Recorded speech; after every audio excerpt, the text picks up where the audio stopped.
Out in Cleveland, game number 2, moments away. I'm Pat Boylan, Pacers and Cavaliers, round 2 of the playoffs. This is the Kroger pregame show. Pascal Siakam shares how the Pacers came out of game 1 with a win. Good first game. Brought the energy from the beginning. Obviously, they made some runs, which we expected, but we were able to sustain it. But yeah, I was just happy to be able to get a win. Long series. We just gotta go back, see some of the things that we didn't do well, and come back with just more prepared and with more energy even than the first game. Yeah, I think that's who we are. That's who we've been, and it's been preached like the whole time. And it doesn't change in the playoff. Just gotta keep playing, keep trusting each other, and playing pace of basketball. That's what we do, and we just gotta keep that going. That's Pascal Siakam. Tyrese Halliburton says he was given props for his defensive effort down the stretch on Sunday night, something he says he's continually working to improve. Well, yeah, I mean, we knew that we were going to go to that at the end of the game, as a lot of teams do, just trying to be solid and help the team win. Obviously, Coach Carlisle and the staff have really been on me to, take a step on that end of the floor, and, I'm just trying to be solid. And they got a lot of great players, a lot of great one-on-one guys, so I'm just trying to make it tough and just be solid. That's my biggest thing, is just trying to be solid, not gamble, not foul if I don't have to, and just trying to be solid. But our coaching staff did a great job of challenging me, especially down the stretch there in the game. They knew what was coming, and I just tried to respond the best way I could. But it's just one game, so we're gonna have to be ready to respond in a couple days. It's coming into this series, there's not a lot of people picking us to win by any means. We're definitely the heavy underdog in this series, but I think we're trying to control what we can, and as a group, just keep believing in what we do. And I thought we've had a great couple days of preparation for these guys, and our energy was just right from start to jump. That's Tyrese Halliburton. Rick Carlisle evaluates round 2, game 1. We had an exceptionally good shot-making night. We're a bit fortunate. Some of those were late clock up against it. But the key word is aggression. And we got to be in attack mode to have a chance to beat this team. And so, in those situations, we just encourage our guys to play free and let it ride. And then as far as, we were able to get enough stops at key times, that was really important. The rebounding is a concern, obviously, in the turnovers. So we got to do better there, and we'll look at the film. That's Indiana Pacers head coach Rick Carlisle. Here's a look around the NBA tonight. Pacers and Cavaliers coming your way momentarily at 9:30. Game 1, round 2 in Minnesota. The Warriors and Timberwolves were both the worst-seeded teams, but both came away victorious in round 1. So Minnesota, despite being the 6th seed, hosts that series, and it tips off at 9:30. Cavaliers missing 3 key players tonight. When we return, we'll send it out to Cleveland. Mark Boyle and Eddie Gill are standing by. This is the Elevance Health Radio Network. Driving to his right. Sends it into the lane. Turner right in front. Right-hand slam. This is Indiana Pacers basketball. Now, here's the voice of the Pacers, Mark Boyle. Good evening and welcome to a night of playoff basketball with the Indiana Pacers. Tonight, Game 2 in a best-of-7 Eastern Conference semifinal series featuring the Pacers and the Cavaliers from Rocket Arena in Cleveland, Ohio. The Pacers got the jump in Game 1, defeating the Cavaliers 121-112 Sunday night. The Pacers were extraordinary on the offensive end, shooting 53% from the floor and an eye-popping 53% from three-point range. The Cavaliers got 33 points in that game from Donovan Mitchell, but it was quite likely their weakest game of the playoffs. For sure, it's their only loss of the playoffs so far. Even factoring in the results from Game 1, they're still shooting 51% from the floor and 40% from three-point range over the course of the postseason. This is the 4th time these two teams have met in postseason competition, way back in the old best-of-5 first-round days, Eastern Conference quarterfinals, 1998. That was Larry Bird's first year as head coach. The Pacers beat the Cavs 3-1. But then in 2017 and 2018, Cleveland advanced, defeating the Pacers, a sweep in 2017. The 2018 victory for the Cavaliers took the full 7-game run. Following this game, the series shifts to Indianapolis. Friday night is Game 3. Sunday is Game 4. If there is a Game 5, that would be back here in Cleveland on Tuesday, and then Game 6 in Indianapolis. And a 7th and deciding game, should it be necessary, would be played here in Ohio. Tonight in Cleveland, it's the Pacers and the Cavaliers. With Pat Boylan and Eddie Gill, I'm Mark Boyle. Stay with us. We'll get to the starting lineups when we come back. You're listening to Pacers Playoff Basketball on the Elevance Health Radio Network. Pacers Nation, game time is Zyber time. Introducing Zyber with X, a nationwide internet service provider born right here in Indy. Zyber is fast. We offer fiber or fixed wireless or both. As the official internet provider of the Pacers, Zyber delivers championship speeds with style, making your internet seamless and worry-free with speeds up to 10 gigabits per second. Zyber is your surprisingly likable internet service, Indy. Follow our pace at Zyber.com. That's Zyber.com. Now you can call every shot when it comes to investing, because Gainbridge's easy online platform puts you in control of your own financial future. Choose trusted products, invest on your own terms with as little as $1,000, and watch your savings grow over time with reliable returns. You make the choices, you make the calls. So no matter what, you're always in the lead. Get started today at Gainbridge.io. Gainbridge is an official partner of the Indiana Pacers. Welcome to the NBA playoffs. The moment we've all been waiting for is here. The fans now on the edge of their seats. It's time to stay locked in to every single moment. Because you never know when history will be made. When it's win or go home, every moment matters. So don't miss a thing. NBA playoffs presented by Google continues on ABC, ESPN, and TNT. What if healthcare worked for everyone? What if your health was measured by more than your vital signs? What if zucchini and kale were as accessible as burgers and fries? What if AI helped doctors to know what your body will do before you do? We aren't just asking these questions. With our health plans and services, we're taking steps to address them. Elevance Health, where health can go. Learn more at elevancehealth.com. Welcome back to Cleveland. Tonight it's the Pacers and the Cavaliers. Game 2 in a best-of-7 Eastern Conference semifinal series. The Pacers got the jump, winning Game 1 in Cleveland Sunday, 121-112. I'm Mark Boyle. Time now to take a look at our Ascension St. Vincent's starting lineups. The Pacers will go status quo. They've used the same 5 in every postseason game so far. Tyrese Halliburton, 22 points, 13 assists, just 1 turnover, and a variety of impressive defensive plays down the stretch. At one guard, Andrew Nembhard, 5 of 6 from long range, is at the other spot. Miles Turner in the middle, his first double-double in this playoff run, 13 points and 12 rebounds in Game 1. Aaron Nesmith, very solid, and Pascal Siakam, his usual effective self in Game 1, are the other starters. Cleveland severely compromised. They don't have Darius Garland. That's consistent with Game 1. He didn't play then either. But tonight they also go without DeAndre Hunter, as well as Evan Mobley, who was just named the NBA's Defensive Player of the Year.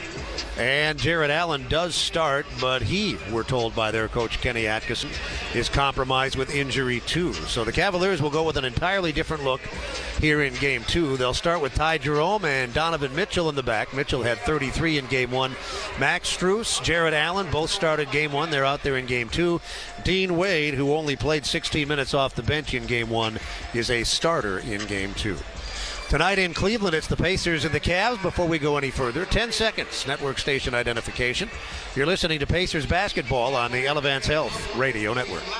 This is the exclusive radio home of the Indiana Pacers. WIBC HD2, W298BB, WIBC HD3, W228CX, Indianapolis. With Pat Boylan and Eddie Gill, I'm Mark Boyle in Cleveland. The ball goes up when we come back. You're listening to Pacers playoff basketball on the Elevance Health Radio Network.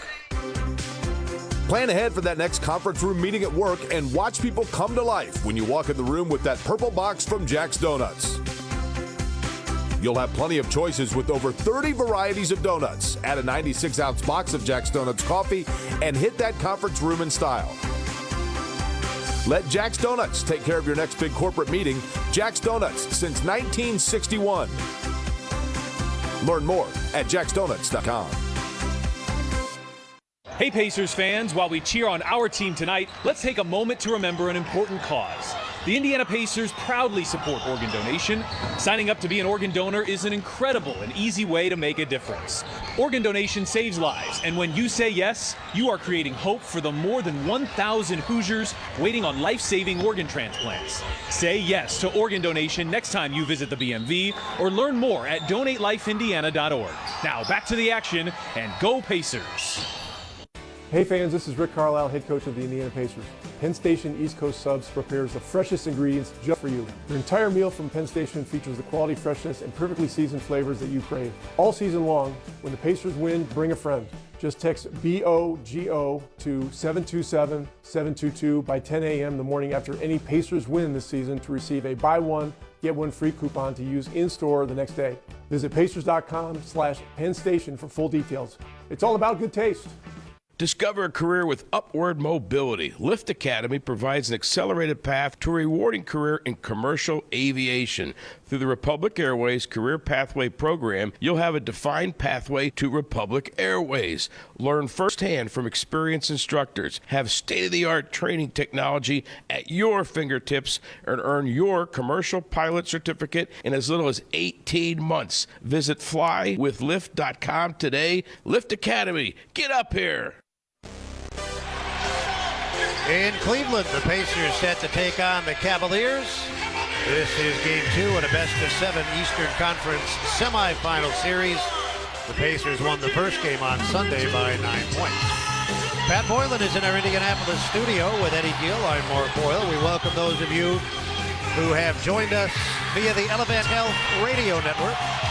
Our longtime affiliate in Santa Claus, Indiana, is WAXL 103.3 FM. You're invited to 7 Brew Coffee, Indianapolis, tomorrow night at 7 for a special appearance by Indiana Fever rookies Michaela Timpson, Bree Hall, and Yvonne Ejim. Enjoy refreshing coffee and meet the newest members of the Fever. Those players are subject to change. Starting lineups for the Pacers, business as usual. Halliburton and Nembhard, Turner, Siakam, and Nesmith. The head coach is Rick Carlisle. For the Cavaliers, not business as usual. They're playing without their second leading scorer, Darius Garland. They're playing without Evan Mobley, who was named the Defensive Player of the Year in the NBA just a few days ago. And they're also playing without the valuable reserve, DeAndre Hunter. So they'll start with Mitchell, Jerome, Allen, Wade, and Strus. During the regular season, Cleveland excelled in virtually all areas. Third in net efficiency, first offensively, and 8th defensively. The Pacers were 13th overall during the regular season. They were 9th on the offensive end and 14th. Defensively, their head coach just named the NBA's Coach of the Year yesterday. His name is Kenny Atkinson, and he's in his first year with the Cleveland Cavaliers. The officials tonight, all very experienced. Tony Brothers, the crew chief, is in his 31st season. David Guthrie is in his 20th, and Nick Buchert in his 15th. The Pacers will play in the yellow, blue and white numerals, letters, and trim. The Cavaliers are in the white with the navy, wine, and gold complementary colors. Set to play. Game 3 in Indianapolis Friday and Game 4 on Sunday. Pat Boylan is in our Indianapolis studio with Eddie Gill. I'm Mark Boyle, and the obvious place to start in terms of analyzing this one, Eddie, is this. How does the impact of the 3 players I just mentioned affect tonight's game in terms of them not being able to play? There's a significant effect on this game from both a tangible and intangible standpoint. From the tangible standpoint, obviously you're down manpower, second leading scorer, defensive player of the year. These guys make tangible contributions to the game. From a Pacers perspective, it's the intangibles. It's the mentality. There's a significant mental component that they have to come to this game with. And even though the Cavs are down that significant manpower, the Pacers have to approach it as if they have a full complement of their players out there. I mean, really look no further than this time last season against the Knicks, who was down significant manpower. They take the Pacers to a Game 7 and almost get out of there with that particular win. So great opportunity here for the Pacers, but they have to take advantage of it. Pacers win the opening tip. They move the ball left to right in the first half. Tyrese Halliburton has it right up against the timeline, being harassed by Max Strus. Halliburton bounces left sideline. Siakam there, gets it back to the left side. Halliburton to the left baseline, scoops it off the glass with a right hand. And the Pacers are successful on their first possession. Cleveland now right to left. Ty Jerome played off the bench, but starts tonight because of the injury situation. Brings it into the forecourt. Donovan Mitchell has it, spins into the lane, gets to the dotted half, and scores on Cleveland's first possession. Does the absence of those three players make Mitchell easier to deal with? I wouldn't say it makes it easier. He's got three-point shooters surrounding him still, and he's a guy who's plenty capable of putting his team on his back. Miles Turner, 5 of 9 from the floor in game one. Hits from the foul line. Pacers have had the ball twice. They have scored twice. Cleveland has had it twice. They score once as Mitchell misses a three. 4-2 Indiana. The Pacers hurry to the forecourt, moving it left to right. Halliburton looks at mid-post left. Siakam backing in on Mitchell, and Mitchell knocked the ball away. Mitchell with the turnover, drives it into the lane. He's at the goal, and he lays it up. It spins around and off. Rebound back tap. Cleveland will get another look at it. Jerome takes it right wing into the lane. He got it to Allen, who put it up too hard. Turner cleans up. Halliburton has the ball. A minute and a half gone. The Pacers lead 4-2. Foul line Siakam. He delivers it to the far corner on the catch and shoot. It's Nesmith for three. It's great control there by Pascal Siakam. A lot of white jerseys in the paint. Could have easily committed a charge. Great extra pass. Pacers shot an astonishing 53% from three-point range in game one, and they hit their first one in game two. And now Cleveland turns the ball over as Strus, trying to screen off Nesmith, commits an offensive foul. Strus is trying his hardest to get a technical foul right now. And Fisher's showing some nice bit of grace here. He is talking specifically to Tony Brothers, the crew chief, who hands the ball to Halliburton. And from the far side, Halliburton bounces it into play. Nembhard with it, driving to the foul line. A catch and shoot out of the near side corner. Nesmith couldn't get this one to drop. Cleveland has the ball. They're down early, 7-2. 10 minutes, 9 seconds left in the first quarter. Mitchell brings it ahead for Cleveland. Feeds it perimeter right back into the lane. Allen took the ball from the right edge and got to the rim for an easy slam off the pass from Strus. 7-4 for the Pacers. Nesmith advancing across the timeline, gives to Siakam. Siakam drives it to the wing, now spins to the side of the lane. Out to Turner.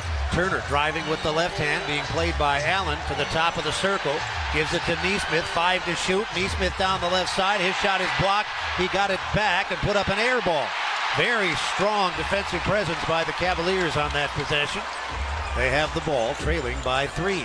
Mitchell on the drive, got down the right side of the lane, worked his way to the goal, and Turner spanked his shot out of bounds. They'll play it in with 13 to shoot from the baseline. Yeah, great job by Miles Turner coming off there. Obviously right now running a lot of sets for Donovan Mitchell to attack the paint. 9:25 left first quarter, 13 to shoot. Indiana 7, Cleveland 4. Strus brings the ball to the top. Slightly right of center, bounces to the left edge of the circle. Allen sends it back outside to Strus. He collides with Turner, and Turner took the ball. Cleveland turns it over. Halliburton ahead to Nembhard to the far corner. Nesmith out of that corner is now 1 for 3 from three-point range. Wade with the Cleveland rebound. Jerome has it for Cleveland. Jerome moving to his left at the edge of the arc. Out of the top of the circle. He got to the goal. He was knocked off the play. He fell to the floor, and he's holding his face. The Cavaliers want a whistle, and a whistle does blow at the other end as Siakam on the break is tackled at the goal. Boy, they are letting the Pacers play really physically on the defensive end. Yeah, I actually thought Miles Turner did a nice job of showing his hands. He was really in a retreat mode. It's one of those plays where sometimes you just get your face caught in the wrong moment. Turner does glance him with an elbow across the face there. Yeah, he definitely got away with a foul there. But it's easy to see that from what the angle, what we just saw, that replay right there. From an official's advantage, they probably don't get a chance to see that. Well, the fans of the home team, regardless of the arena, are going to boo if they get it right. If they get it wrong, they don't care why. That's right. Yeah, well, they saw a guy fall down, so there had to be a foul. He was on his way down to the floor when Turner raised him. Siakam shooting 2, and he made them both. His first scoring of the game. Indiana with the early jump, 9-4, just over 3 minutes gone first quarter. With Pat Boyd and Eddie Gill, I'm Mark Boyle. Jerome brings it up off the high screen from Allen, picks up the dribble and goes to Mitchell. Neesmith has that assignment. Mitchell to the left sideline, Strus to the free throw line. Mitchell gathered it in there and roared to the goal with a right-hand dunk. He had 33 in game one. Cleveland gets a delay of game warning. The next one will be a technical off the dunk. The Pacers not able to play the ball in timely fashion. 9-6 Indiana. Siakam puts his head down, drives it to the wing, backs his way into triple team, sends it out to the left edge. Nembhard lets one fly. He went 5 of 6 from out there in game one, but he misses this one. Allen with the Cleveland rebound. The Pacers lead by 3. Almost 4 minutes gone first quarter. Jerome off the Allen screen, kicks to the far corner. Mitchell has it, and he's tripped. As he drives it out of the corner, Nembhard picks up his first. A lot of conversation about the shot attempts from Mitchell after game one, where he put 30 up. I believe he made 13 of those. He seems unbothered by that conversation. He's already given himself 5 chances here tonight. He went 1 of 11 from three-point range. Cavaliers were the second best three-point shooting team in the league during the regular season, and Strus shows why. A catch and shoot up top, a 3-ball for Max Strus. Indiana and Cleveland tied at 9. Halliburton moving left of center. He's into the forecourt. Mitchell picks him up. He's way out beyond the hash mark, now moving toward the wing. Wade has him pinned up against the sideline. Halliburton still bouncing with 7 to shoot. Gets to the center of the floor. Now he's on the logo. He's going to use up the whole shot clock before getting it to Nembhard, who misses a 3 from the near side, and the ball bounces to the near sideline and out of bounds. Well, speaking of bounce, he literally bounced 22 seconds of the 24 out before sending a grenade to Andrew Nembhard. Here's a 3 from the right edge. Jerome fails to connect. Turner with the rebound. Neesmith gets it to Nembhard. Game tied at 9 as Nembhard comes in left side, and he walked with it. It came down the left side. Jerome was waiting for him, and Nembhard traveled. The Pacers turned the ball over 17 times in game one. That's their second turnover here in game 2. Really one of the few places of deficiency there in game one. 9 aside, 7:15 left in the quarter. Cleveland can take its first lead on this possession. Mitchell driving down the right side, sidesteps Halliburton, but misses a right-hand layup. Halliburton has the rebound. He's running the break. He's down the right side. He draws contact. He sends it outside, and Turner misses a 3 from the left edge. The Pacers hit their first three-point attempt in this game. They've since missed 5 in a row. The game remains tied at 9. Mitchell down the side of the lane, and Turner got his hand in and slapped it out of bounds. That takes us to the first timeout of the first quarter. It's charged to Cleveland. When the Pacers win, bring a friend to Penn Station East Coast Subs. Just text BOGO to 727-722 by 10 o'clock the morning after a Pacers win. You'll get a buy one, get one free coupon to use in store the next day. Visit Pacers.com/Penn Station for more details. First time out comes with 6:47 left in the first quarter. Game tied at 9. You're listening to Pacers basketball on the Elevance Health Radio Network. In Indiana, we grow basketball and soybeans. Just like the first bushel baskets used to create the game of basketball, we are growing bushels of beans all across the state, which help drive the Indiana economy, create sustainable products, and of course create a sustainable source of food. Meet the people behind the family farms across the state at indianasoybean.com. This message was funded by Indiana's soybean farmers and their checkoff. Good communications is key to any winning team. When it comes to business communications, your customers and vendors need to communicate with you from a variety of devices. Gibson Teldata provides unified communication solutions to over 3,000 organizations, including the Indiana Pacers, Fever, and Gainbridge Fieldhouse. Unified communications lets your team communicate using a variety of platforms from a single interface. Visit bgibson.com or call 317-298-2945. Gibson Teldata is a proud partner of the Indiana Pacers. Hi, this is Archie Manning.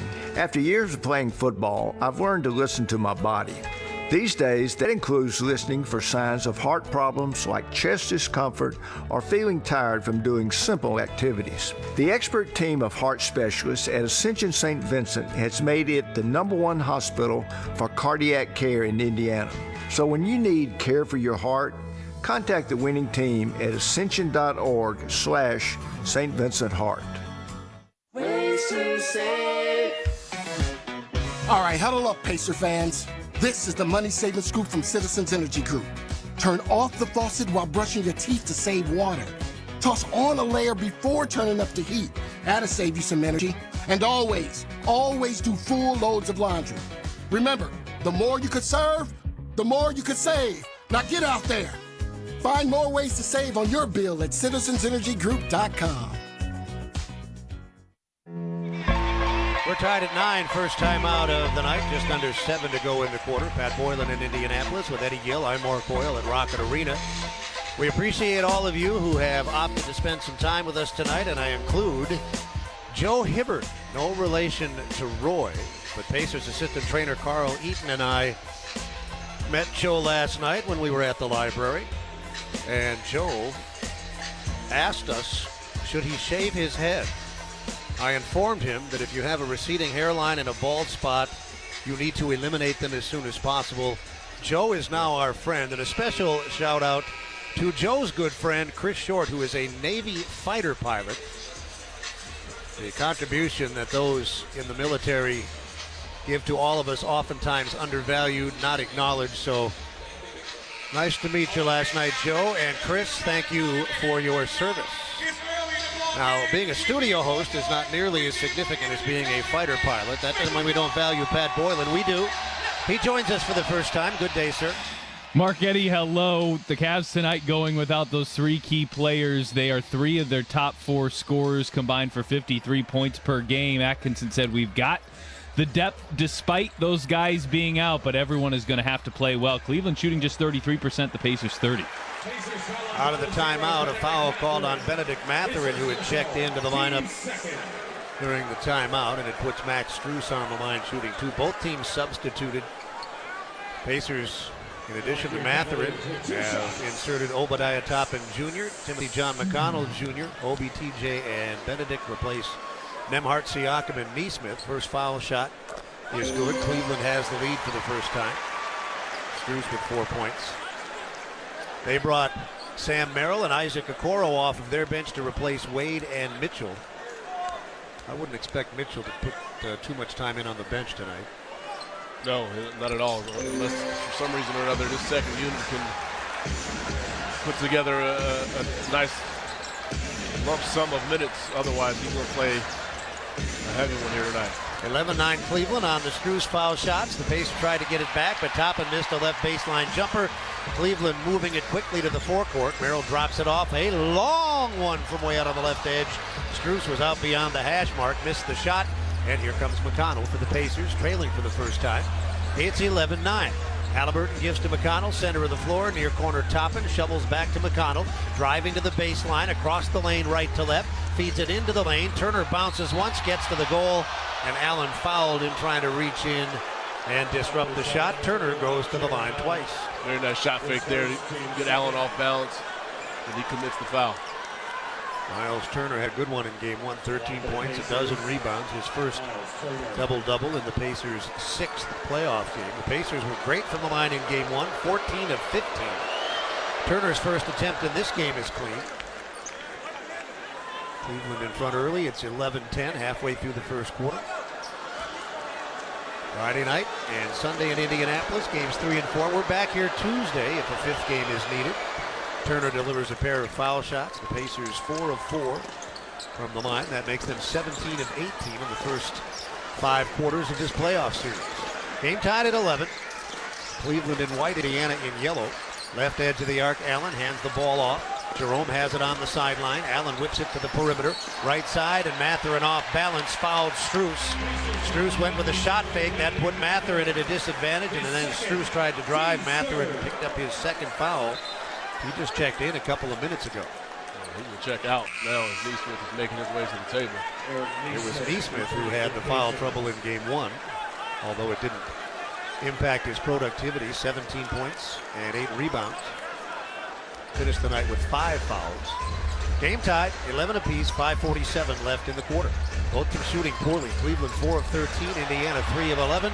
A dead-on 3 gives the Cavaliers the lead back. Merrill had just checked in during the previous timeout. They lead 14-11. Toppin to the far sideline for Neesmith, who did replace Mathurin. Now Turner into the lane. Halliburton, he goes far corner. Misfire from three-point range. Toppin.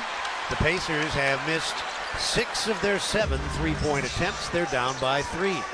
Pacers typically getting off to excellent starts in these playoff games, but not so in the first quarter tonight.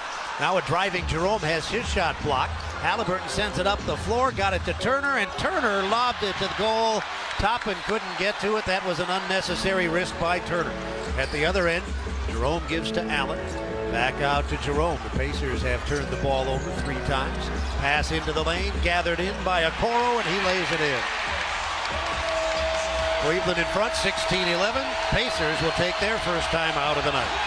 Every time the Pacers connect on a foul shot, Citizens Energy Group and the Pacers team up to donate $5 to the Warm Heart, Warm Home Foundation, which provides utility bill assistance for thousands of Hoosiers each year. To learn more or to donate, visit citizensenergygroup.com/WHWH. Cleveland with a 5-point lead, under 5 to go in the first quarter of Game 2. You're listening to Pacers basketball on the Elevance Health Radio Network. At KeyBank, we know a small moment like, whoa, my kid's got a serious backhand. Can lead to an even bigger question like, tennis campus how much? And that's the type of moment where we'll meet you to help you build a savings plan for expenses big and small so your money can make money. Mike, how's that sound? Sounds like match point. Sounds like love. We could serve up tennis puns all day. For every financial need, we'll meet you in the moment. KeyBank opens doors. KeyBank member FDIC. If you want a tire shop that doesn't feel like your ordinary tire shop, then you need to meet Tire Man. Bell Tire. Good point, Tire Man.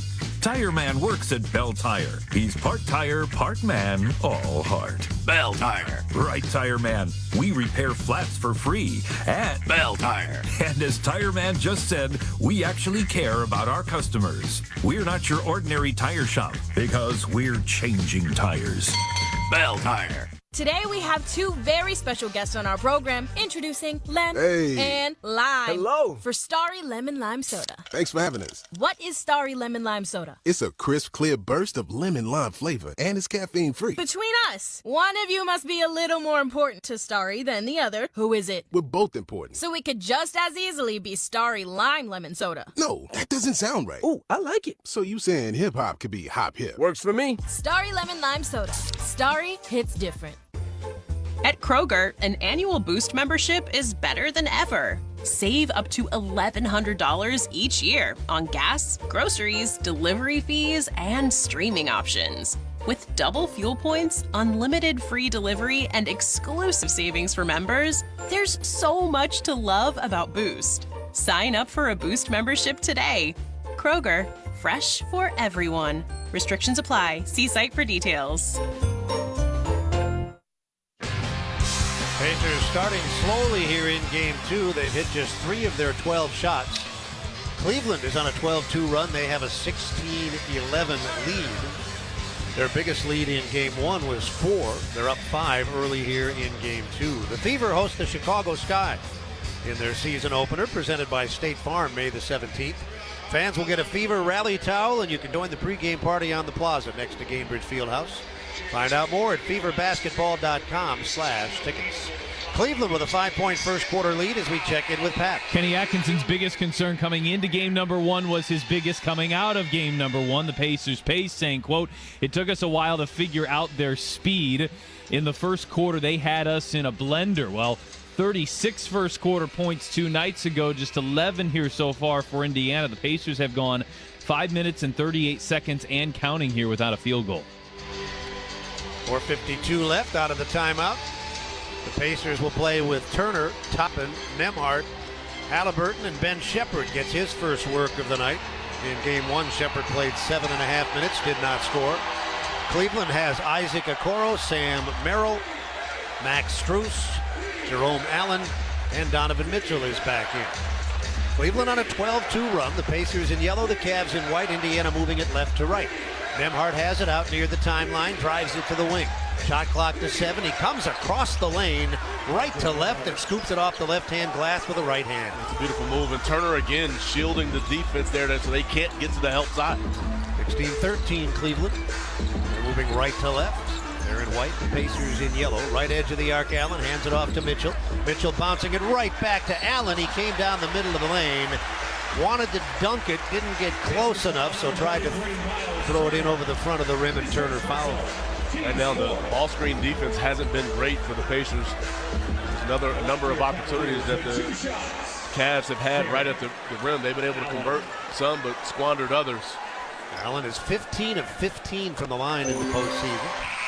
72% during the regular season. He's now 16 of 16 as he hits the first of two. Thomas Bryant will get some work. He played just under 6 minutes in game one and scored 2 points. 17-13 for Cleveland.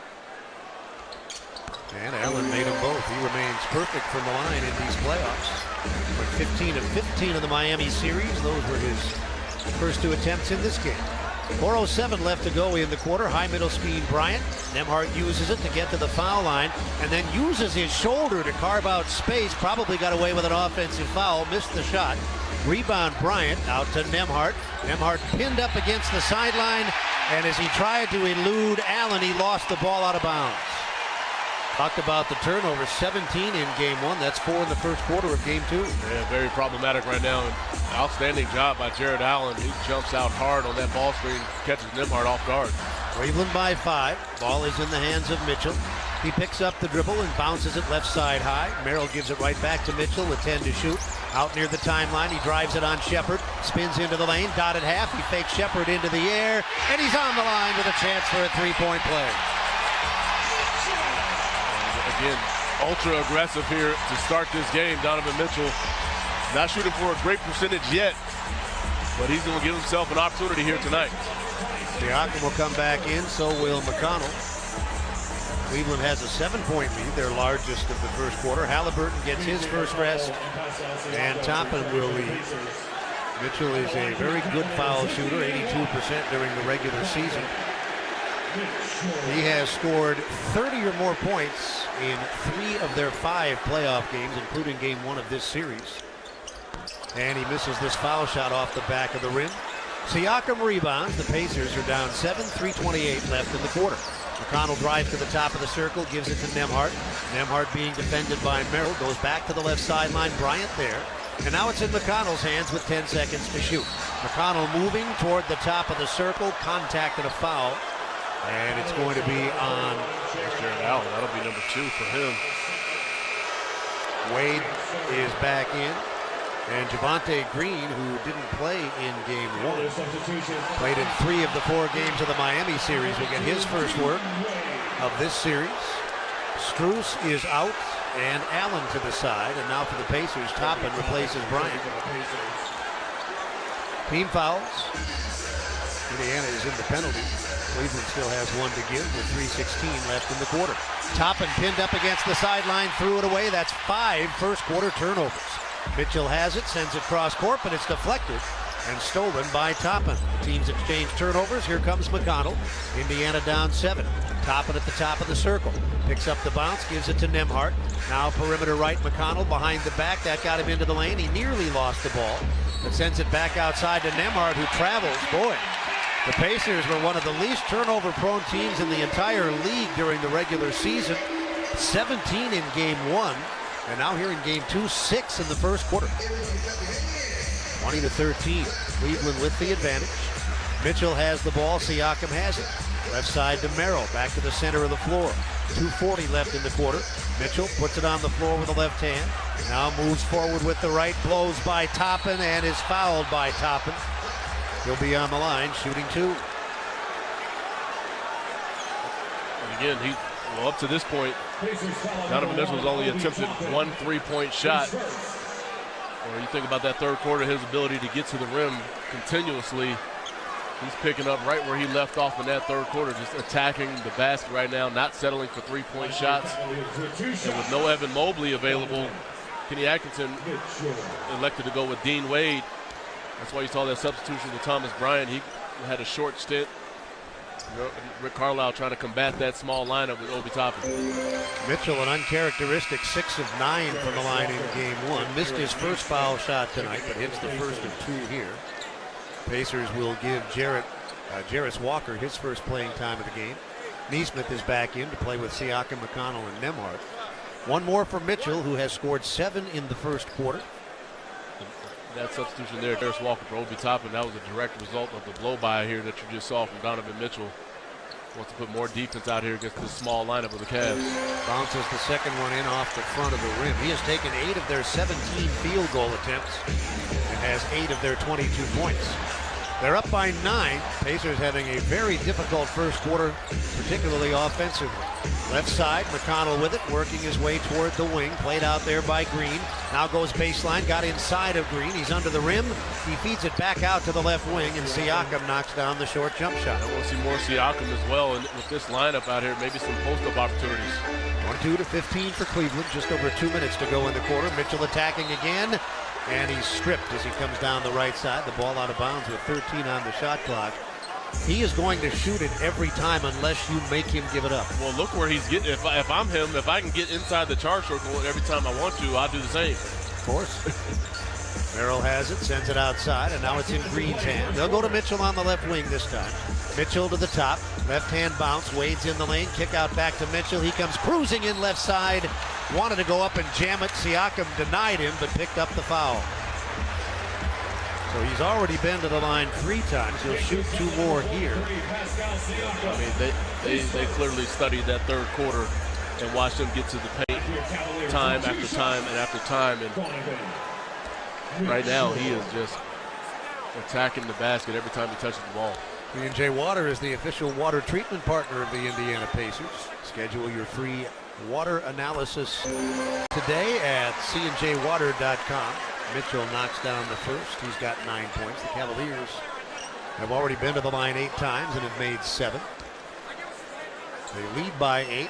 Their biggest lead 9. The Pacers led 9-4. That was their biggest lead. Since then, they've been outscored 19-6. A minute 52 left in the first quarter. Mitchell drains both. He becomes the first player to hit double figures, and Cleveland leads by 9 again. McConnell in backcourt. Moves it up the right sideline. Now takes it down the right side. Almost walked with it. Looked like he did walk, but no whistle. Outside to Nembhard. Nembhard harassed by Merrill. Nembhard at the edge of the arc. Steers it into the near corner. And Walker with a catch and shoot air ball from 3-point range off of Siakam and out of bounds. Other piece of it is Cavs right now noticeably much more aggressive on both ends of the floor right now to start this game. They can take a double-figure lead here as Mitchell moves it to the right sideline. Now he's on the wing up top, catch and shoot. Merrill for 3. Merrill with a pair of threes. Carlisle will take another timeout.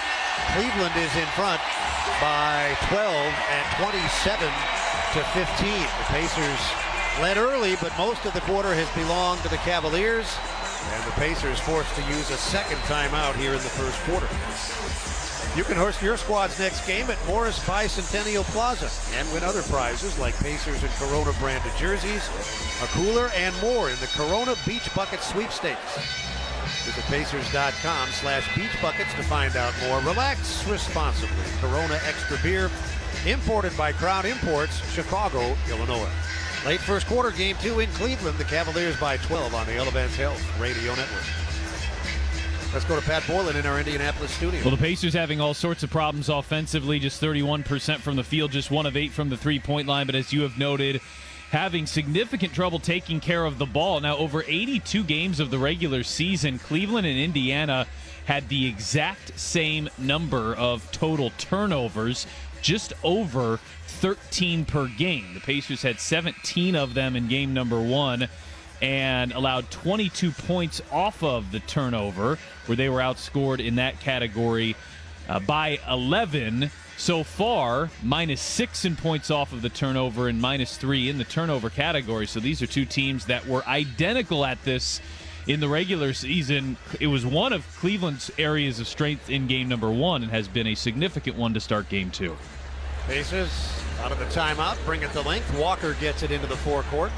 Cleveland with a 12-point lead as McConnell comes surging down the right side into the corner for Walker. Shot clock at 9. Back out to the logo McConnell. McConnell moving to his right, hits the wing behind the back, runs into a double team, got it out to the left edge. Neesmith fakes the 3, launches the 3, and the turnover With 55 and 8/10 seconds to go, the Pacers gave the ball away before the three-point shot from the left edge of the arc. Cleveland will play it in from backcourt. I'm not exactly sure what happened there. I don't know if they call the travel on T.J. McConnell or the shot clock violation. They said it was Neesmith that traveled. That's 7 first-quarter turnovers for a team that, as Pat just mentioned, averaged 13 a game during the regular season. Mitchell out to the right edge, catch and shoot. Okoro short with a 3. Wade is able to get to the rebound ahead of Siakam, driving the lane and spinning it off the glass and in is Mitchell. Cleveland is dominating this first quarter. They lead 29-15. Mathurin back in the game for the Pacers with 33 seconds left in the quarter. Now Neesmith has it. Left side Bryant backing in on Mitchell, and he throws it away.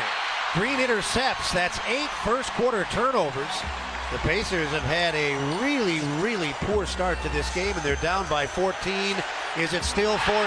No, it's 17 as Merrill hits a 3 out of the left corner, his third 3 of the quarter, and Cleveland is in front 32-15. 10 seconds left in the quarter. The shot clock is dark. And McConnell has it on top. McConnell spins into Merrill. That's the 9th turnover of the quarter. Merrill lets it go from backcourt. It hits the board. The Pacers did almost every possible thing wrong that you could in the quarter. 5 of 16, 9 turnovers. They're down by 17 after 1 on the Elevance Health Radio Network. You know Unleaded 88 is engine smart and earth kind, but what does that mean really? Engine smart because Unleaded 88 burns cooler and cleaner with higher octane for superior performance at a great price. Earth kind because Unleaded 88 reduces toxic compounds in your fuel and burns more completely, reducing harmful emissions. That's good for our environment and our health. Engine smart, earth kind. 4 simple words to remember when you fill up. Choose Unleaded 88. Health insurance companies are expected to carry health benefits, but CareSource does so much more. We look beyond doctors' offices and hospitals to see the challenges that face our members. Then we help them achieve not just better health, but better lives. Along with Healthy Indiana plan benefits, we help our members find stable jobs, housing, childcare, and rides so they can find greater independence. At CareSource, we're removing barriers. We're improving lives. We're reimagining health insurance. Experience the Midwest's newest fine dining destination, Commission Row. Our menu includes the best locally sourced steaks, chops, seafood, and raw bar offerings. Created by Pacers Sports and Entertainment in partnership with Cunningham Restaurant Group. Commission Row is located right next to Gambridge Fieldhouse. Whether for dinner on the main level or drinks and Mel's, our speakeasy bar. Make Commission Row a part of your next game night. Learn more or make a reservation at commissionrow.com. Introducing Flight by Yingling, the next generation of light beer. For those who don't follow trends, but craft them. Flight by Yingling is 12 ounces of uncompromised refreshment from America's oldest brewery. With only 2.6 grams of carbs and 95 calories, this is premium refreshment 6 generations in the making. Don't just raise a glass, raise the bar. Flight by Yingling. Now available wherever beer is sold. DG Yingling & Son Incorporated. Pottsville, Pennsylvania. Please enjoy responsibly. The Pacers led by double digits after 1 on Sunday night. Completely different story here tonight. The Cavaliers up 32-15 after 1. Indiana shooting 31% from the field.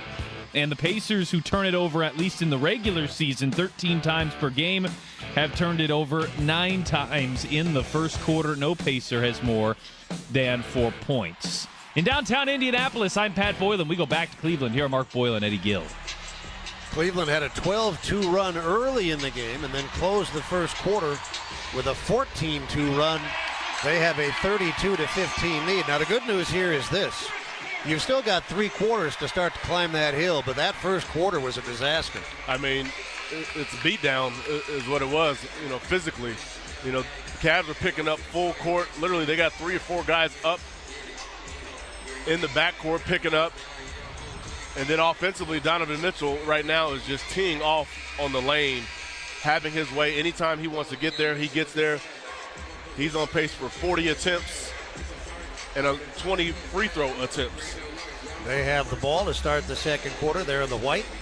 with the navy, wine, and gold complementary colors. Pacers in yellow, blue numerals, blue letters, blue and white trim. The quarter starts with Donovan Mitchell, Dean Wade, Javonte Green, Sam Merrill, and Max Strus on the floor for Cleveland.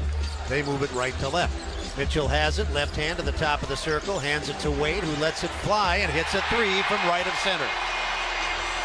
A 17-2 run, bridging the first and second quarters. Cleveland leads 35-15. Pacers left to right with their first look. They play with T.J. McConnell, Benedict Mathurin, Aaron Nesmith, Pascal Siakam, and Thomas Bryant. Siakam drives it from the left sideline, gets into the lane, and tosses in a soft right hand. Half a dozen for Siakam. 35-17 for Cleveland. First minute, second quarter. Mitchell has the ball, right side wing. Now left hand, retreats to the edge of the arc. Pulls up 20 feet away and misfires. Rebound collected down low by McConnell. Pacers 18 points down as McConnell collides at the foul line with Merrill and loses the ball. That's 10 Indiana turnovers. Into the front court, Strus gives it left sideline to Merrill. He drives McConnell toward the baseline and then works it back outside where Mitchell will go to work with the shot clock at 10. Mitchell way out right edge, gives to Wade. He just hit a three. This time he's off target from the left edge. Merrill tracks down the rebound on one hop, sends it outside to Strus, who misses from the right edge. Back tap beautifully by Wade and rebounded by Mitchell. Cleveland has been by far the aggressor here in the first half, and Green misses a three out of the far corner. Rebound tapped out by Mathurin, grabbed by Nesmith. Nesmith takes it to the forecourt, drops it for McConnell. Center of the floor, Nesmith. He swings it perimeter left. Mathurin bounces it down low. Merrill trying to play Siakam. Siakam whips it into the lane. McConnell there, and his short jump shot represents his first scoring of the game. And it cuts the Cleveland lead to 35-19. Boy, it's astonishing how much more aggressive Cleveland is. It's not even close, but that's one way to stem the tide here, slow this rhythm down, put Siakam in the post. Mitchell has it, takes a three, gives it up, and it winds up in the near corner. Strus against Mathurin. Strus brings it back to the top. Mathurin after him. Perimeter right, Merrill. That's McConnell's assignment. Only 2 seconds to shoot. Merrill does, puts a three off the back of the rim. McConnell leads the break to the other end. He pulls up on the foul line and got the bounce off the front of the rim. Cleveland will take a timeout. The Pacers have cut the lead down to 14. Early second quarter in Ohio. 35-21 for Cleveland. You're listening to Pacers playoff basketball on the Elevance Health Radio Network. Breaking news coming in from Bet365, and it's no surprise. At Bet365, gambling problem? Call 1-800-9-WITH-IT. 21 plus only. Must be physically located in Indiana. T&Cs apply. What if healthcare worked for everyone? What if your health was measured by more than your vital signs? What if zucchini and kale were as accessible as burgers and fries? What if AI helped doctors to know what your body will do before you do? We aren't just asking these questions. With our health plans and services, we're taking steps to address them. Elevance Health, where health can go. Learn more at elevancehealth.com. Postseason dunks, threes, buzzer beaters. There's so much NBA happening. I gotta keep up. Whoa, take it easy there. There's a better way to NBA. All playoffs long. Wait, really? With the NBA app, you get real-time stats and scores for every playoff matchup. Witness playoff drama as it unfolds. Seriously? Catch every bucket all in one place, all for free. Where have you been all my life? There's a better way to NBA. Download the app today. Available on the Google Play, Apple app, and Android stores. The best athletes don't just play the game, they change it. When it comes to investing, Gainbridge is doing the same. Their online platform does things differently by putting you in control, so you can invest on your own terms and grow your savings over time. It's a better way to invest, because it's investing your way. Get started today with as little as $1,000 at Gainbridge.io. Gainbridge is an official partner of the Indiana Pacers. Pacers with their first mini run of the game, a 6-point burst after they had fallen down by 20. That prompts a Cleveland timeout early in the second. The Cavaliers are in front, 35-21. At every Pacers home playoff game, look for the happy hour discount prices up until tip-off at the Yingling Flight Deck at Section 13. The Patron Bar near Terraces 1 through 4. The Sire Spirits Bar at Section 216. And the Upland Bar at Sections 201 and 2:32. Early second, Pacers down 14 in game 2. They lead the series 1-0, and we go to Indianapolis and pass. Well, coming into tonight in the playoffs, the Pacers had outscored their opponent in 15 quarters and only been outscored themselves in 7. Pretty consistent high level of play. Now 15-8, but 3 of those 8 in the playoffs have been really problematic. A 30-13, a 39-18, and then a 32-15 here to start this one. So that's actually only tied for Indiana's 3rd worst quarter of the playoffs. We'll see if they are going to recover here in the second. Cleveland dipping deeper into their bench because of the absences of Garland, Mobley, and Hunter. Earlier we saw Javonte Green, who didn't play in game 1, and now we see Craig Porter Jr., who also didn't play in game 1. He's out there for Cleveland along with Max Strus, Sam Merrill. They'll bring it up off of the timeout. They'll bring it the length of the court. And they come across with Ty Jerome, who has returned, as has Jerome Allen. We'll set the pace lineup when they get the ball. Cleveland is in white. Indiana is in yellow. Neesmith knocks the ball into the backcourt.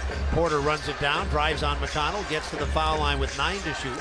Sends it out to Strus, right sideline. He unloads a 3 over Bryant. That's tough. That's a very good defensive possession, with the exception of the made 3 ball. That ends the 6-point Pacer run and pushes the Cleveland lead to 17 points. Indiana left to right in yellow, Cleveland in white. It's Mathurin, Neesmith, McConnell, Siakam, and Bryant. Neesmith has it up top, driving down the right side into the near corner. Mathurin is fouled as he squeezes off a 3 right in front of the Cleveland bench. Merrill got it. That's his first. Looks like they're going to give him 2. From our vantage point, you can't really see that corner, so I'm not sure. Here's a better look at it. You still didn't see it, though. Still didn't see it. I think he was close, but I believe the official signaled for 2 free throws here. Well, the first one is good. Mathurin had 11 points and 5 rebounds off the bench in game 1. That's his first scoring in game 2. 38-22 for Cleveland. Pacers' biggest lead was at 9-4, but they've been behind by as many as 20. 8:54 left in the second quarter. It's a 3-shot foul, and Mathurin rolls in the second one. It is 3. This is another way to try to break the rhythm, this offensive rhythm that the Cavs have established, and slow them down, slow their aggression down, is being able to get to the free throw line. Pacers 19 of 20 in the series, including 6 of 6 so far in game 2. 38-23. And Mathurin winds up making all 3. That's his first scoring. Now the Pacers have been given a delay of game warning. Both teams got this same warning in game 1, but neither got the second one. And they both got one here in game 2. Porter brings it up across right sideline. Centers to Allen, who bounces once. Wanted to give it to Jerome. Jerome having difficulty escaping Neesmith, and they throw it away into the back court. Picked up by McConnell. He drove to the goal, and his shot was blocked by Porter, but out of bounds off of Strus. The Pacers will get it. It would have been an over and back violation, but McConnell got to it and got to the goal. That was a nice play at the rim by Porter. Yeah, very nice job of recovering there. And to the Pacers' credit, they've done a solid job to start this quarter, essentially turning the tides here to some degree, playing a lot more aggressively, especially defensively. They were down 35-15. Since then, they've outscored Cleveland 9-3. The Pacers will send Turner, Nembhard, Toppin, and Halliburton back into the game. So it'll be those 4 plus Siakam. Well, wait a minute. Nope. Neesmith leaves. So it'll be Mathurin, Nembhard, Toppin. They've still got 6. Boy, major confusion. They're just disconnected in virtually every area. They had 7 guys out there. Yeah, major confusion. Didn't know. They had 3 that come to the table, try to check into the game, and I think we got it all squared out. Halliburton and Turner, Nembhard and Toppin all out there along with Mathurin. Mathurin took the inbound pass in the lane, tried to go up in traffic, and could not finish the play. At the other end, a 3 taken from the right edge by Strus. Off target at the Indiana end. Porter blocked the shot from Mathurin. That led to a 3-point opportunity at the other end, which they did not cash in on. Nembhard's pass into the post nearly intercepted, but Turner grabbed it and drew a 2-shot trip to the line from the left block. Yeah, Halliburton nursing something here with his hand or wrist or something. Well, he is at minimum in some pain. He has backtracked to the Indiana sideline, and he's holding, looks like his left wrist. I'm not sure what happened there. When he crossed half court, Nembhard threw him the ball, and he couldn't get rid of it quick enough. It looks like he's going to try to fight this off and stay in the game. There's something on his left hand. First foul shot, Turner, is good. Second foul shot, Turner, is good. They've cut the lead from 20 down to 12. At 38-26, the Pacers are on an 11-3 run. 8:08 left in the second quarter. Left edge, Jerome handles the ball. He's on the logo at center court. Halliburton has him. Now Jerome coming off of the Allen screen. That got him to the wing. He bounced it into the lane on the pick and roll. And Allen is fouled at the front of the rim as he tried to go up and finish the play off of that pick and roll. Miles Turner picks up his second. Still, they just haven't been able to control the basketball in these ball screen situations. The ball handler's turning the corner, essentially having his opportunity to get to the rim or this drop-off pass to Allen. They're getting both right now. Jerome Allen makes the first. He's made all 18 of his foul shots in the playoffs. Isaac Okoro comes back in for Cleveland. And he'll play with Jerome, Strus. Well, let's reset. It's going to be Okoro, Jerome, Allen on the line, Strus, and Porter. Foul shot's good. Jerome Allen has 6 points. Cleveland in front by 14, just under 8 minutes to go in the second quarter. Ball into the forecourt, Nembhard to the top of the circle, in the lane to the dotted half. He got it to the far corner. From there, Toppin goes back up top to Turner. Turner double teamed, ball tapped out of his hands, but it went right to Nembhard. Then Nembhard threw it away. Porter stole it, took it in and dunked it. Porter, who didn't even play in game one, has had a major role here in game two. Just sheer force and will and effort right now, giving himself a chance to make an impact on the game. Pacers have not been able to take care of the ball. That was their 11th turnover. Halliburton lets a three go from the right edge and knocks it down. The Pacers made their first three, then missed 7 in a row before Halliburton hit that one. They're 2 of 9. Allen in the lane to the far corner. One bounce Porter. He lets it go. He's short with a three. Rebounded by Turner. Up the floor to Halliburton. He's running with Nembhard, but he's outnumbered. Waits for help. Gets it to Toppin on top. Toppin shovels to Mathurin. Mathurin mid-post left to Turner. Far corner. They let Toppin get away, but he missed the three. Turner tapped it off the glass to keep it alive, but it's controlled by Cleveland, and Jerome brings it the other way. Cleveland by 13.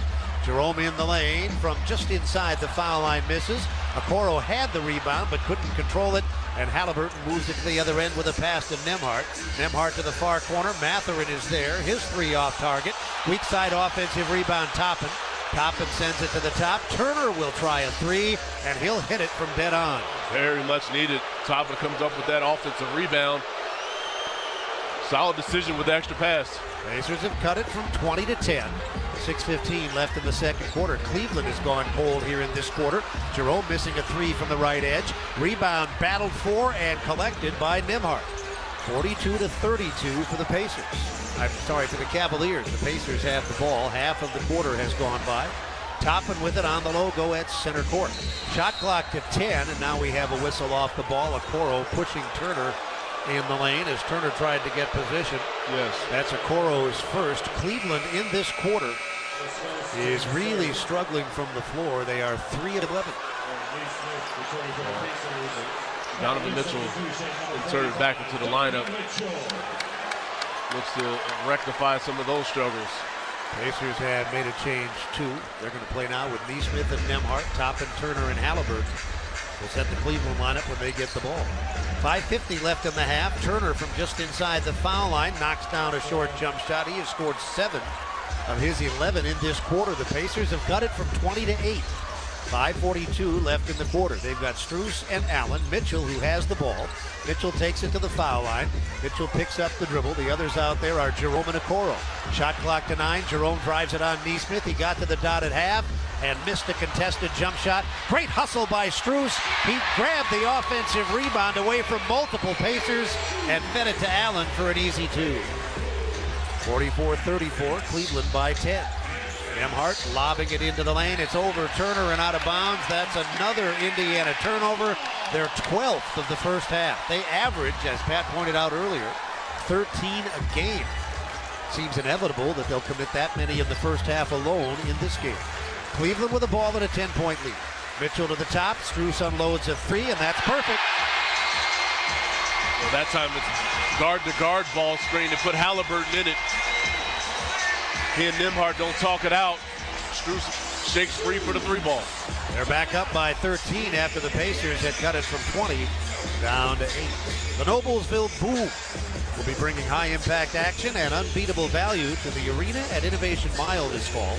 You can visit noblesvilleboom.com to place a $50 deposit that secures season tickets for the first season of the Boom.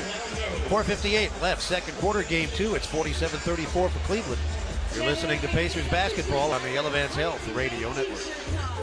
At Kroger, an annual Boost membership is better than ever. Save up to $1,100 each year on gas, groceries, delivery fees, and streaming options.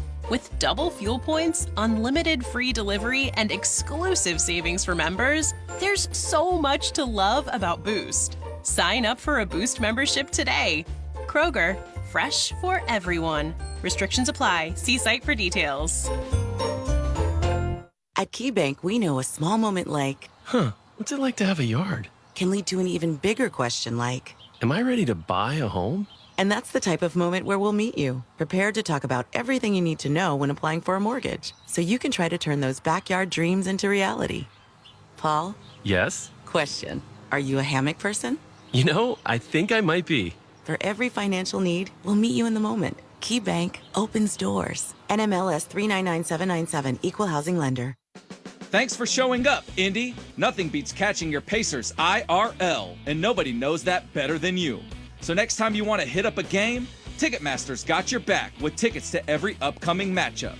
Whether you are catching the Pacers at home or on the road, you'll find tickets at Ticketmaster, the official ticket marketplace of the Pacers and the NBA. Keep putting that jersey collection to use and get Pacers tickets today.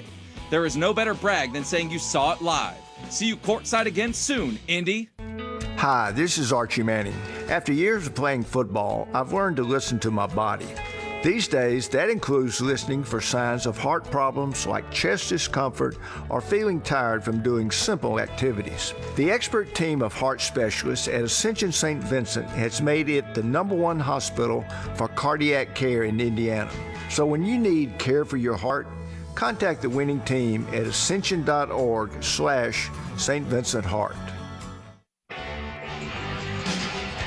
Pacers trailed by 20, cut it to 8, but the Cavaliers have now pushed it back to 13. The big problem for the Pacers, who are starting to shoot the ball better. They're 6 of 10 here in the second quarter. Turnovers, an alarming 12 so far. And we still have almost 5 minutes to go in the second quarter.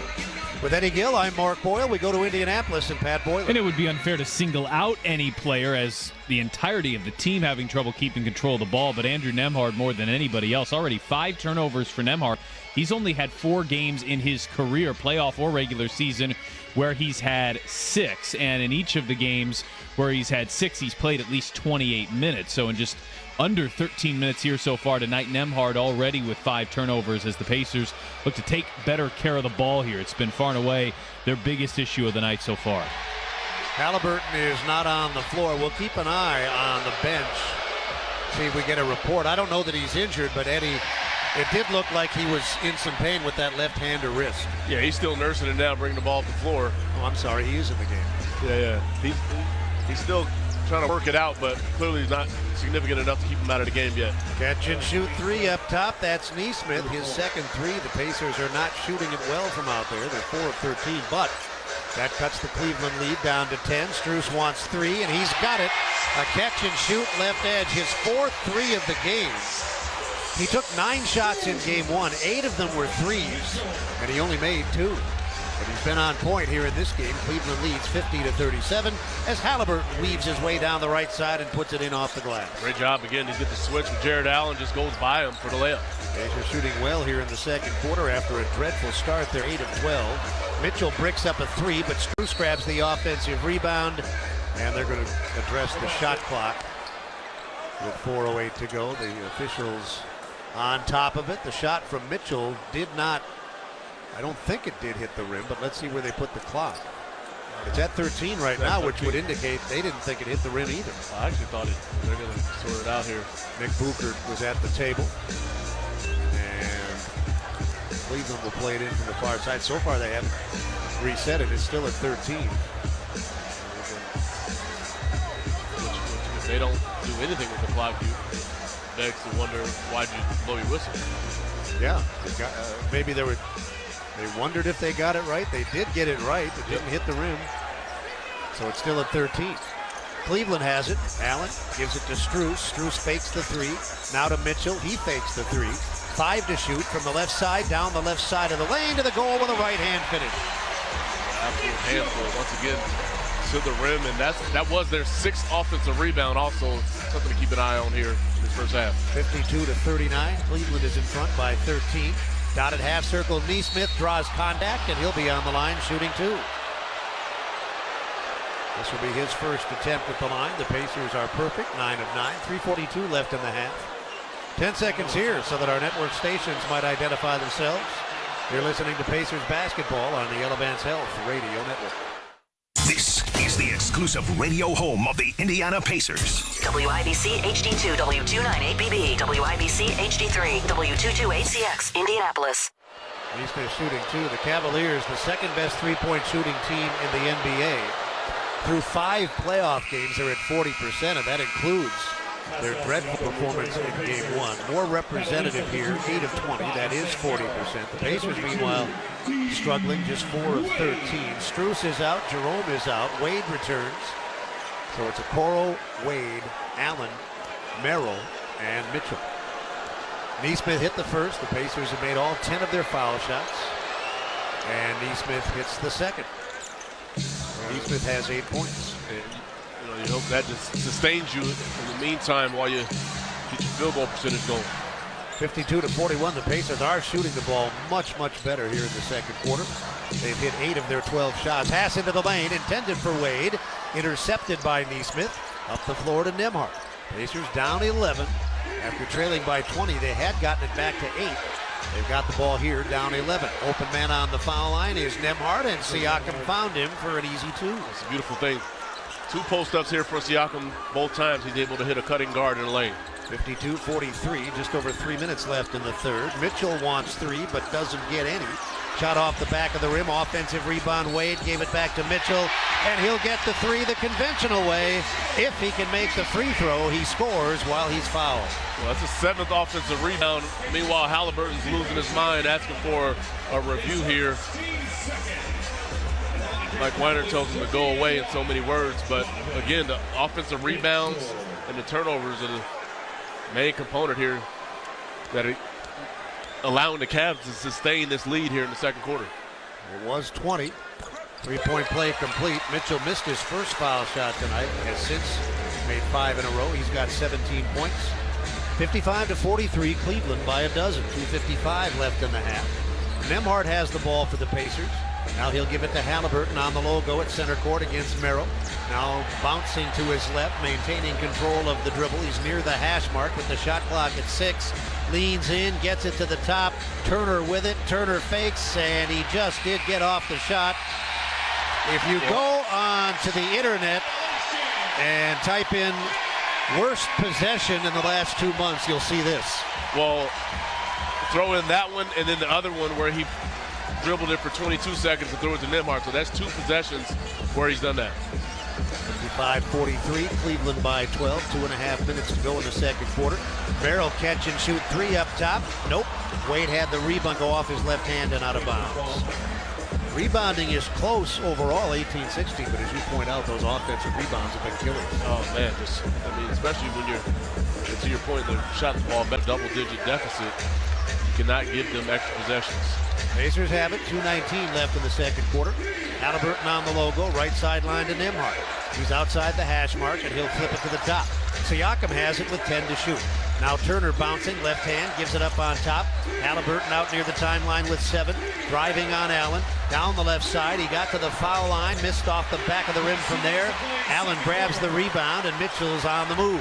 Into the forecourt, down the right side, a right-hand flip. Mitchell has 19 points. That was acrobatic. And they lead by 14 again. A minute 47 left in the half. Nembhard right side to the baseline, fading out of bounds, and he hits a nice-looking jump shot. 57-45. Pacers are down 12. Here comes Mitchell again. He's been very aggressive, as you might expect, with all of the injury concerns the Cavaliers have had to deal with. Allen throws it away. Nembhard steals it.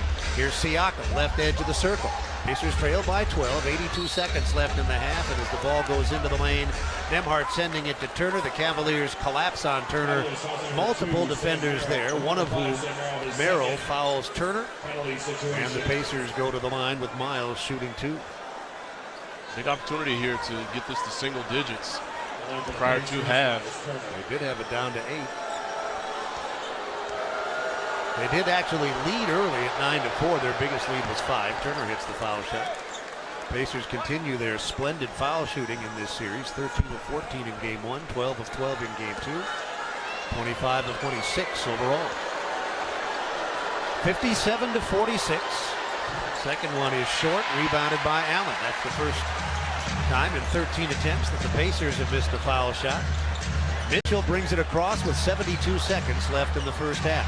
Nembhard on him, Allen up to set that high screen. That allows Mitchell to drive to his right and miss a 3. Turner in front of Allen takes down the rebound for the Pacers. They're down 11, 1 minute to go in the second quarter. Nembhard way out near the logo at center, gives it up to Halliburton on that logo. Shot clock's at 10. Halliburton picked up by Allen at the edge of the arc, driving with the right hand, retreating with the left. He got to the top of the circle, found Nembhard in the far corner, and Nembhard missed the 3, but the rebound bounced right back to him, and he sends it out to Turner, who hits a 3 from way out of the left edge. Big shot. They'll get another possession here. See, can you get a stop? Cleveland's lead is down to 8. The Pacers had it down to 8 after trailing by 20 earlier. And now a foul on Nembhard in the Cleveland backcourt, his second. Pacers had one to give. This leaves 14 and 3/10 seconds separating game and shot clocks. Cleveland will bring it in from the far side on the backcourt side of the timeline. I don't like to have to commit that foul after a made shot. But if Nembhard doesn't, Mitchell would have had a head of steam going to the basket like he does now. And here he comes. He's in the lane. He's at the goal, and he dunked it. Wow. That was impressive. 59-49. Pacers down 10. The crowd still buzzing about that Mitchell dunk. Now it's Halliburton driving, floating, tossing one off the rim as he moved across the lane right to left. He's fouled, and he will go to the line twice. That was one of the better dunks that you'll see. My goodness, and again, it's the ball screen. That time it was guard on guard, and Siakam dumps just in time for the flash. Yeah. Jeez. I don't know who invented the term posterize, but that's a good term. Oh, there's no question about it, and that can go up in his office. But he's got. Halliburton misses the foul shot. He's caught plenty victims like that in his career, but that's a good one. 21 and 8/10 seconds to go after missing the first. Halliburton shoots one more. They've made changes. They're now playing with Strus, Merrill, Jerome, Mitchell. Pacers are going to make some substitutions as well. Allen is the other man out there for Cleveland. Walker replaces Siakam, and he'll play with Mathurin, Halliburton, Nesmith, and Bryant. One more for Halliburton. Pacers made their first 12, have since missed their last 2. And Halliburton hits the second. He has 8 points. Cleveland can use the clock. Shot clock is start. Their lead is 9. 15 seconds left in the second quarter. Mitchell against Nesmith with 10. He's on the logo, waiting for the Allen screen. Allen sets that screen. Mitchell drives to his right, bounces it into the lane, and Allen had his shot spanked away by Mathurin. However, a foul was called on Bryant. Allen's rolling to the basket. Thomas Bryant grabs him around the waist, trying to stop him. It's going to be a significant conversation about probably 3 things: taking care of the basketball, offensive rebounds, and from a strategic standpoint, this ball screen action, whether it's guard on guard or big on guard, has been a problem here for the Pacers. Allen shooting 2, and he hits another one. He's 5 of 5 in this game and 20 of 20 in the playoffs. Turner back in for the Pacers. Bryant is out. Other substitutions leave the Pacers with Turner, Nembhard, Neesmith, Siakam, and Halliburton, the starting five for the final 2 and 9/10 seconds of the second quarter. Cleveland has Wade, Strus, Allen, Merrill. Second foul shot good. Okoro is the other man out there. Pacers have just under 3 seconds to go the distance. Nembhard heaves it into the front court, caught by Siakam, and Siakam threw it away. A fitting way to end the first half. A turnover. 14 of them in the first half. When you take into account, Eddie, everything that we've seen so far, an 11-point deficit, while obviously not something you look forward to or enjoy having, they could be down by a lot more than this. Yeah, this easily could be a 20-25-point game, if not for some better play in that second quarter, but certainly mixed in with some poor play. So there's things for them to conversate about, and it's not with the officials. Pacers return home for games 3 and 4 Friday and Sunday, and you can make dining at Harry and Izzy's downtown a pregame tradition. Enjoy the world-famous St. Elmo shrimp cocktail and the award-winning filet sliders. Harry and Izzy's proudly supports Indy basketball. You can make your reservation today by visiting harryandizzies.com. It's halftime in Cleveland. When we return, we'll go to our Indianapolis studio. Pat Boylan will have our halftime report through 2. It's the Cleveland Cavaliers 61, the Indiana Pacers 50. You're listening to Pacers playoff basketball on the Elevance Health Radio Network. She's worked hard. We're so proud to drop her off at her dream school. We've grown so much. This new location will be a dream for our business. With this dream gym at home, the whole family can get stronger together. Forum Credit Union helps you save, share, and grow for the moments you dream about. Learn about becoming a member and our services at forumcu.com. Federally insured by NCUA. Equal Opportunity Lender. NMLS number 469848. Hey, Pacer fans, the Pacers are in the playoffs, and Moondrops Distillery is bringing you something big. Liquid Gold Moonshine bursting with bright citrusy flavor and made with freshly squeezed lemons for that authentic State Fair taste. Now proudly representing an Indiana Pacers label. Pick up your very own Liquid Gold today at Moondrops Distillery in Fortville or at Central Indiana Kroger stores. Can't find it?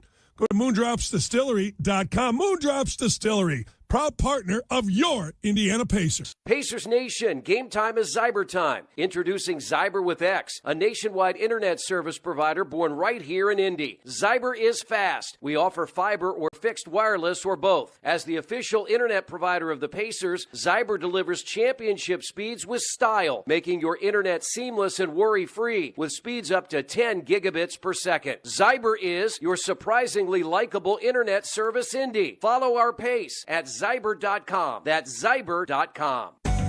Now you can call every shot when it comes to investing because Gainbridge's easy online platform puts you in control of your own financial future. Choose trusted products, invest on your own terms with as little as $1,000, and watch your savings grow over time with reliable returns. You make the choices, you make the calls. So no matter what, you're always in the lead. Get started today at Gainbridge.io. Gainbridge is an official partner of the Indiana Pacers. This copyrighted broadcast of the National Basketball Association may not be retransmitted, reproduced, rebroadcast, or otherwise distributed or used in any form without the express written consent of the NBA. Halftime out in Cleveland, the Cavaliers have a 61-50 lead. All things considered, not awful if you're the Pacers. Indiana fell down by as many as 20 in the first half, recovered with a better second quarter. The deficit is 11 as we take a listen to the first half highlights.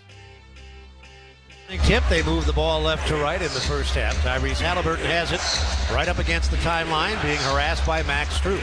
Halliburton bounces left sideline. Siakam there, gets it back to the left side. Halliburton to the left baseline, scoops it off the glass with a right hand. And the Pacers are successful on their first possession. Jerome takes it right wing into the lane. He got it to Allen, who put it up too hard. Turner cleans up. Halliburton has the ball. A minute and a half gone. The Pacers lead 4-2. Foul line Siakam. He delivers it to the far corner on the catch and shoot. It's Neesmith for three. Strus brings it back to the top. Maffer and after him. Perimeter right, Merrill. That's McConnell's assignment. Only 2 seconds to shoot. Merrill does. Puts a three off the back of the rim. McConnell leads the break to the other end. He pulls up on the foul line and got the bounce off the front of the rim. Cleveland will take a timeout. The Pacers have cut the lead down to 14. Early second quarter in Ohio. 35-21 for Cleveland. Nembhard to the far corner. Matherin is there. His three off target. Weak side offensive rebound Toppin. Toppin sends it to the top. Turner will try a three, and he'll hit it from dead on. Very much needed. Toppin comes up with that offensive rebound. Solid decision with the extra pass. Pacers have cut it from 20 to 10. Nembhard way out near the logo at center. Gives it up to Halliburton on that logo. Shot clock's at 10.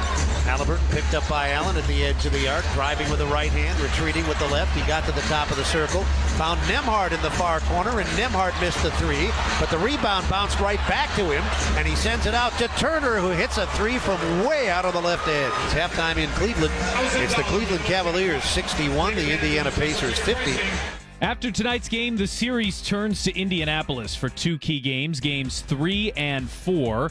Friday night, game 3, 7:30. Sunday night, game 4 at 8 o'clock. We'll begin 30 minutes before with the Kroger pregame show of each of those games, but we would love to see you there in person. Visit Pacers.com/tickets to do so. It's the Cavaliers leading the Pacers 61-50 at halftime. We'll take a look at the first half stats next. This is the Elevance Health Radio Network. When you need mealtime inspiration, it's worth shopping Kroger for mouth-watering meals and appetizing ingredients. And no matter what tasty choice you make, our low prices add up to big savings. Plus, you get over $600 in digital coupons each week and up to $1 off per gallon at the pump and points. At Kroger, you always get big flavors and big savings. Kroger, fresh for everyone. Fuel restrictions apply.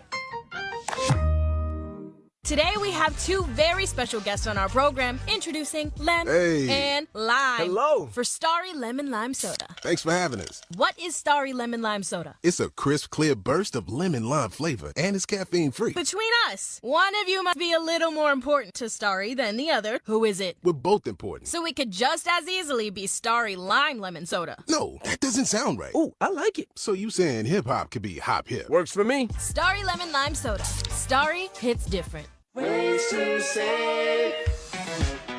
All right, huddle up, Pacer fans. This is the money-saving scoop from Citizens Energy Group. Turn off the faucet while brushing your teeth to save water. Toss on a layer before turning up the heat. That'll save you some energy.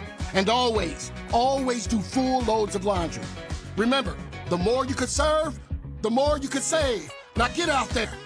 Find more ways to save on your bill at citizensenergygroup.com.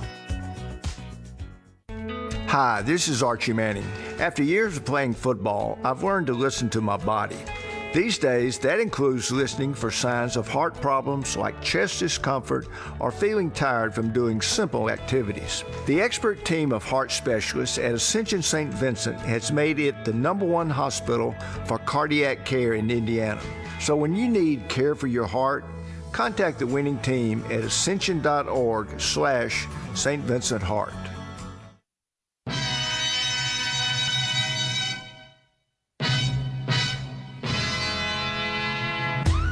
Halftime out in Cleveland, game number 2. The Pacers are up 1-0 in the series, but they're trailing at halftime 61-50. I'm Pat Boylan. Here are your first half stats. Miles Turner leading the way for Indiana with 15 points, 4 rebounds, and 4 blocks. He put in a really good first half for the Pacers, who otherwise struggled offensively. Tyrese Halliburton, 8 points, 1 assist. He was 3 of 4 from the floor. Aaron Nesmith, 8 points as well. 6 for Siakam, 4 assists for Siakam, and Andrew Nembhard, 6 points, 3 assists, and 5 rebounds. Indiana's bench struggled. McConnell had 4, Matherin had 3. McConnell, the only player who has hit a shot. That Pacers bench is just 2 of 9 from the floor. Indiana shooting 47% from the field, 33% from 3. They're 13 of 15 from the foul line. Indiana trailing by 11. In a game where they are -8 in terms of turnovers. They've been outscored by 13 off of the turnover, and they've been outscored by 7 in second chance points. So those points off of the turnover and second chance points, Indiana -20 in the first half. This could be a much worse result than the 11-point halftime deficit, in large part thanks to Indiana shooting quite well in the second quarter, where they scored 35 points. As for Cleveland, leading scorer Donovan Mitchell. Now they're missing 3 key players here tonight. No Darius Garland, no Evan Mobley. Those 2 are all-stars. And DeAndre Hunter, one of their key players, off the bench. But Mitchell has made up for it. 21 points in the first half. Also has 5 assists. 14 for Max Strus, 10 for Jared Allen, 3 for Dean Wade. Ty Jerome has not scored, 0 of 6 from the floor. Sam Merrill, though, had 9 off the bench, 2 for Okoro, 2 for Craig Porter Jr. Javonte Green did not score. The Pacers actually out shooting Cleveland. The Cavs are just 44% from the field, 35% from 3. 13 of 14 from the foul line. Indiana +2 on the glass, but as we mentioned, -8 on the turnover. Turnover and second chance points, the literal difference in the first half, where Cleveland has a 61-50 lead at halftime. We'll take a look around the NBA next. This is the Elevance Health Radio Network. Breaking news, and this one is almost up. If you want a tire shop that doesn't feel like your ordinary tire shop, then you need to meet Tire Man. Bell Tire. Good point, Tire Man. Tire Man works at Bell Tire. He's part tire, part man, all heart. Bell Tire. Right, Tire Man. We repair flats for free at Bell Tire. And as Tire Man just said, we actually care about our customers. We're not your ordinary tire shop because we're changing tires. Bell Tire. Welcome to the NBA playoffs. The moment we've all been waiting for is here. The fans now on the edge of their seats. It's time to stay locked in to every single moment. Because you never know when history will be made. When it's win or go home, every moment matters. So don't miss a thing. NBA playoffs presented by Google continues on ABC, ESPN, and TNT. Now you can call every shot when it comes to investing, because Gainbridge's easy online platform puts you in control of your own financial future. Choose trusted products, invest on your own terms with as little as $1,000, and watch your savings grow over time with reliable returns. You make the choices, you make the calls. So no matter what, you're always in the lead. Get started today at Gainbridge.io. Gainbridge is an official partner of the Indiana Pacers. Halftime out in Cleveland, where the Cavaliers have a 61-50 lead over the Pacers. I'm Pat Boylan. Here's what's happening elsewhere. Just one other game around the NBA here tonight. It's Game 1 in Minnesota. Their Round 2 series tips off tonight. The Warriors going 7 in Round 1, but downing Houston in Houston to advance. This is actually the 6-7. Both worst-seeded teams won in Round 1. 9:30, the Minnesota Timberwolves are the home team, and the Warriors will pay a visit. So far in the playoffs, the road team is 3-0. The Pacers are trying to make that 4-0. However, they'll need a great second half in Cleveland to do so. The Pacers are trailing by 11 at halftime, 61-50. The third quarter, Mark Boyle and Eddie Gill out in Cleveland next. This is the Elevance Health Radio Network. At KeyBank, we know a small moment like, what's it like to have a yard? Can lead to an even bigger question like, am I ready to buy a home? And that's the type of moment where we'll meet you, prepared to talk about everything you need to know when applying for a mortgage, so you can try to turn those backyard dreams into reality. Paul? Yes? Question. Are you a hammock person?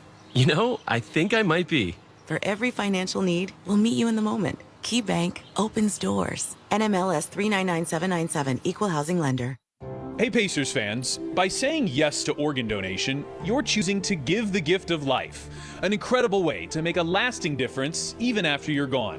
It's a powerful decision that offers hope to those waiting on the National Transplant Waiting List for a life-saving organ.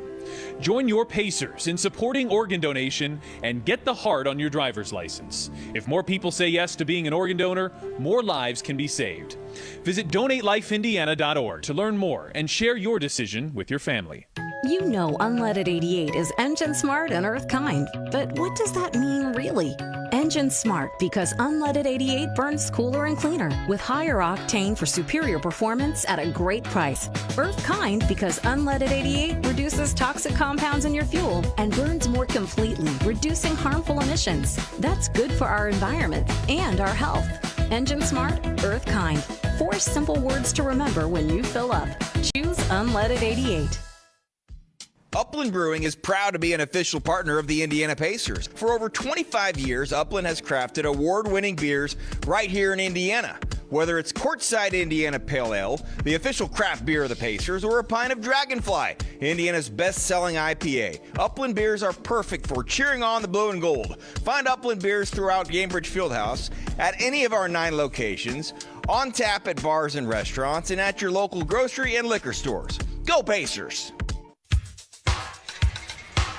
In Cleveland, game 2 started from the Pacer perspective very poorly. And Indiana fell behind by as many as 20 in the first half, cut it down to 8, and they're down 11 as we go to the third quarter. The leading scorers, Donovan Mitchell with 21 for Cleveland, and Miles Turner with 15 for the Pacers. Down 11, given the developments of the first half, not all that bad, but the Pacers need to do a lot of things better in the second half. Eddie, where do we start? Start with taking care of the basketball. I mean, it highlighted the amount of turnovers that they've had up to this point right now, 14 of them in total. Cavs able to convert that into 16 points. That's been a major problem. The 7 offensive rebounds have been a major problem. And I think all of those things are stemming from the force that the Cavs started this game with and the physical play. The Pacers just haven't been able to match it at a consistent enough basis, although in the second quarter did some things well to get back into the game. An 11-point deficit, well within striking range, really early on in this third quarter if they execute properly. Pacers start the third the same way they started the first. Tyrese Halliburton, Andrew Nembhard, Aaron Nesmith, Pascal Siakam, and Miles Turner. Indiana in yellow, blue and white, numerals, letters, and trim. Cleveland is in the white with the navy, gold, and wine complementary colors. They'll have the ball to start the third. They'll move it left to right, playing with Max Strus, Donovan Mitchell, Ty Jerome, Dean Wade, and Jared Allen. So both teams start the third quarter the same way they started the first. Cleveland has an 11-point advantage, and the third quarter is underway. Ball is in. Jerome takes it and gives it to Strus, and Strus will bring it up against Nembhard. Crossing left of the logo, feeds it to the left sideline. Mitchell to the foul line. Open look there for Jerome, but he left it short. Rebound on the baseline, scooped up by Halliburton. Pacers first possession with Nembhard bouncing to Siakam down the right side. Wade cuts him off. Now Siakam turns, faces the hoop, and misses over Wade. Mitchell takes down the rebound. Neither team able to score with its first possession of the third quarter. Mitchell lost the ball trying to drive it through traffic, but it's picked up by Allen. He gives it to Strus, and Strus sends it to Wade. His three from the left edge is rebounded by Mitchell, right in front, finishing with a right hand. We open up again with an offensive rebound there. Really 2 offensive rebounds. Halliburton tried to tap that ball, but the first one back, should have just grabbed it. Cleveland is in front, 63-50. Nembhard lost the ball. It's loose near the timeline. Picked up by Halliburton. Back to Nembhard. Nembhard feeds it to the right baseline, and Turner scores from there. He's got 17. Nembhard had 5 turnovers in the first half and nearly gave it away there. Yeah, very close to his 6th there. 63-52. Strus open, right of the lane, drives it into the lane, sends it out to Mitchell, who fakes the 3 from the left side and then shovels it inside. Allen missed the shot, but he's on the line shooting 2. Infamous late whistle. Wait to see if that shot went in, but it does not go in. He calls the foul there on Siakam. Allen is 21 of 21 from the line in the playoffs. That's impressive by any measure, but this is a guy that shot 72% from the line during the regular season. Not bad, but you certainly would not expect him to make 22 in a row, which he has done now as he hits the first. Yeah, he's looking automatic at this point, but no better time to him to find his greatest level of efficiency in the playoffs. And he's still perfect. He made 2 more. In this game, he's 8 for 8. He's got 12 points, and they lead by 13, 65-52. Nembhard with the ball, slightly left of center, on top to Turner. Turner being hounded by Allen, gives it to Nesmith. The shot clock at 10. Nembhard drives it to the left baseline, shoots over Allen, and connects. Nembhard has 8. Pacers shot it really poorly in the first quarter, 5 of 16, but they've been on point since then. Trailing though by 11 after trailing by as many as 20. Working his way to the dotted half circle is Jerome, and he finishes from there. That's his first scoring. He had missed his first 7 shots. 67-54, Cleveland by 13. Nembhard almost lost the ball, but managed to get it to Nesmith, and as it's punched away by Jerome, Jerome is called for reaching in. And the other one adjustment, notably, the Pacers have opened up with zone defense here trying to slow Donovan Mitchell down, but Ty Jerome was able to get loose on that last one. Pacers have hit nearly 60% of their shots from the end of the first quarter on, but they're down by 13 points, and there's the another turnover as Nembhard tried to feed it to Siakam. It went out of bounds. Nembhard with his 6th turnover of the game. The Pacers have given the ball away now 15 times. I'd be interested to see, did they give that to him that went straight through Siakam's hands when Dean Wade was applying all sorts of pressure on that pass? Nembhard was charged with the turnover. Here comes Jerome taking Halliburton into the lane, but missing short. Rebounded by Nembhard. Long pass to Nesmith, who leaks out ahead of the crowd and dunks it with 2 hands. Pretty much the only easy basket the Pacers have been able to manufacture yet this game. Cleveland by 11. We've played 2.5 minutes here in the third quarter. The Cavaliers looking to even the series in a game aside. Mitchell with it. High screen Allen. Mitchell penetrates the arc right side, flips it to the foul line, and Allen knocks down a right hand. 14 for Allen, 69-56. Cleveland by 13. Nembhard top of the circle. Picks up the bounce, gives it to Nesmith. Nesmith drives it to the dotted half. Can't get the shot away. Goes right sideline to Turner. Turner feeds it to Siakam, who got away from Wade, took the pass, and then cruised to the rim with a right-hand dunk. Well, it's a nice job of just trying to combat some of this aggression. Just backdoor cut there by Siakam. 11-point Cleveland lead. This is right where we were at the half. Mitchell down the right side, and he's got a chance for another 3-point play as he weaves his way in and then spins it off the glass. He's got 25 points, and he's on the line, having been fouled by Nesmith, who picks up his first.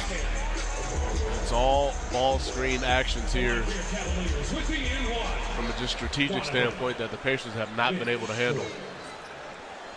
Well, it's worth noting that as much as they've improved defensively during the season, and that has been dramatic and one of the big reasons they've been winning regularly, 3-point play complete, they never have been good at defending that pick and roll. Well, it's the hardest thing to defend across the league. Every team has a problem with it, but again, there's varying levels to what that problem may be. 3-point play complete. Mitchell in one end. Turner misses a dead-on 3 at the other. Cleveland takes a 14-point lead to the offensive end with 8 minutes and 25 seconds left in the third quarter. Mitchell up top, right hand against Nesmith, now picks up the dribble, sends it to the right edge of the arc. Jerome drives on Siakam, got into the lane, fed it down low, and Allen left of the lane finishes with a right hand. Allen has 16 points. They push the lead to 16. 8:07 left in the third. They've outscored the Pacers by 5 through the first 4 minutes of the third quarter. Nembhard to the foul line, and from there, Turner connects. Nice 2-man game there. A step-up ball screen by Turner. He rolls to the little mid-range pull-up. Turner is Indiana's leading scorer with 19 points. Cleveland is in front by 14. 7:48 left to play. Third quarter, game 2. Mitchell, left hand down the left side, collides with Nesmith. And that foul is going to go against Nesmith. Again, the Pacers are trying to set up in the zone defense there. Donovan Mitchell still attacks, trying to get to the paint. Draws the foul there on Nesmith.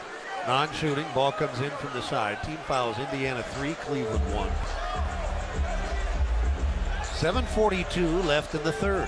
Perimeter right, Jerome moves the left hand to the top of the circle, pitches to the left edge, bounce pass into the corner, and Mitchell hits the 3. Mitchell has 29 points. Cleveland has outscored the Pacers by 6 here in the third, and they've increased their lead to 17.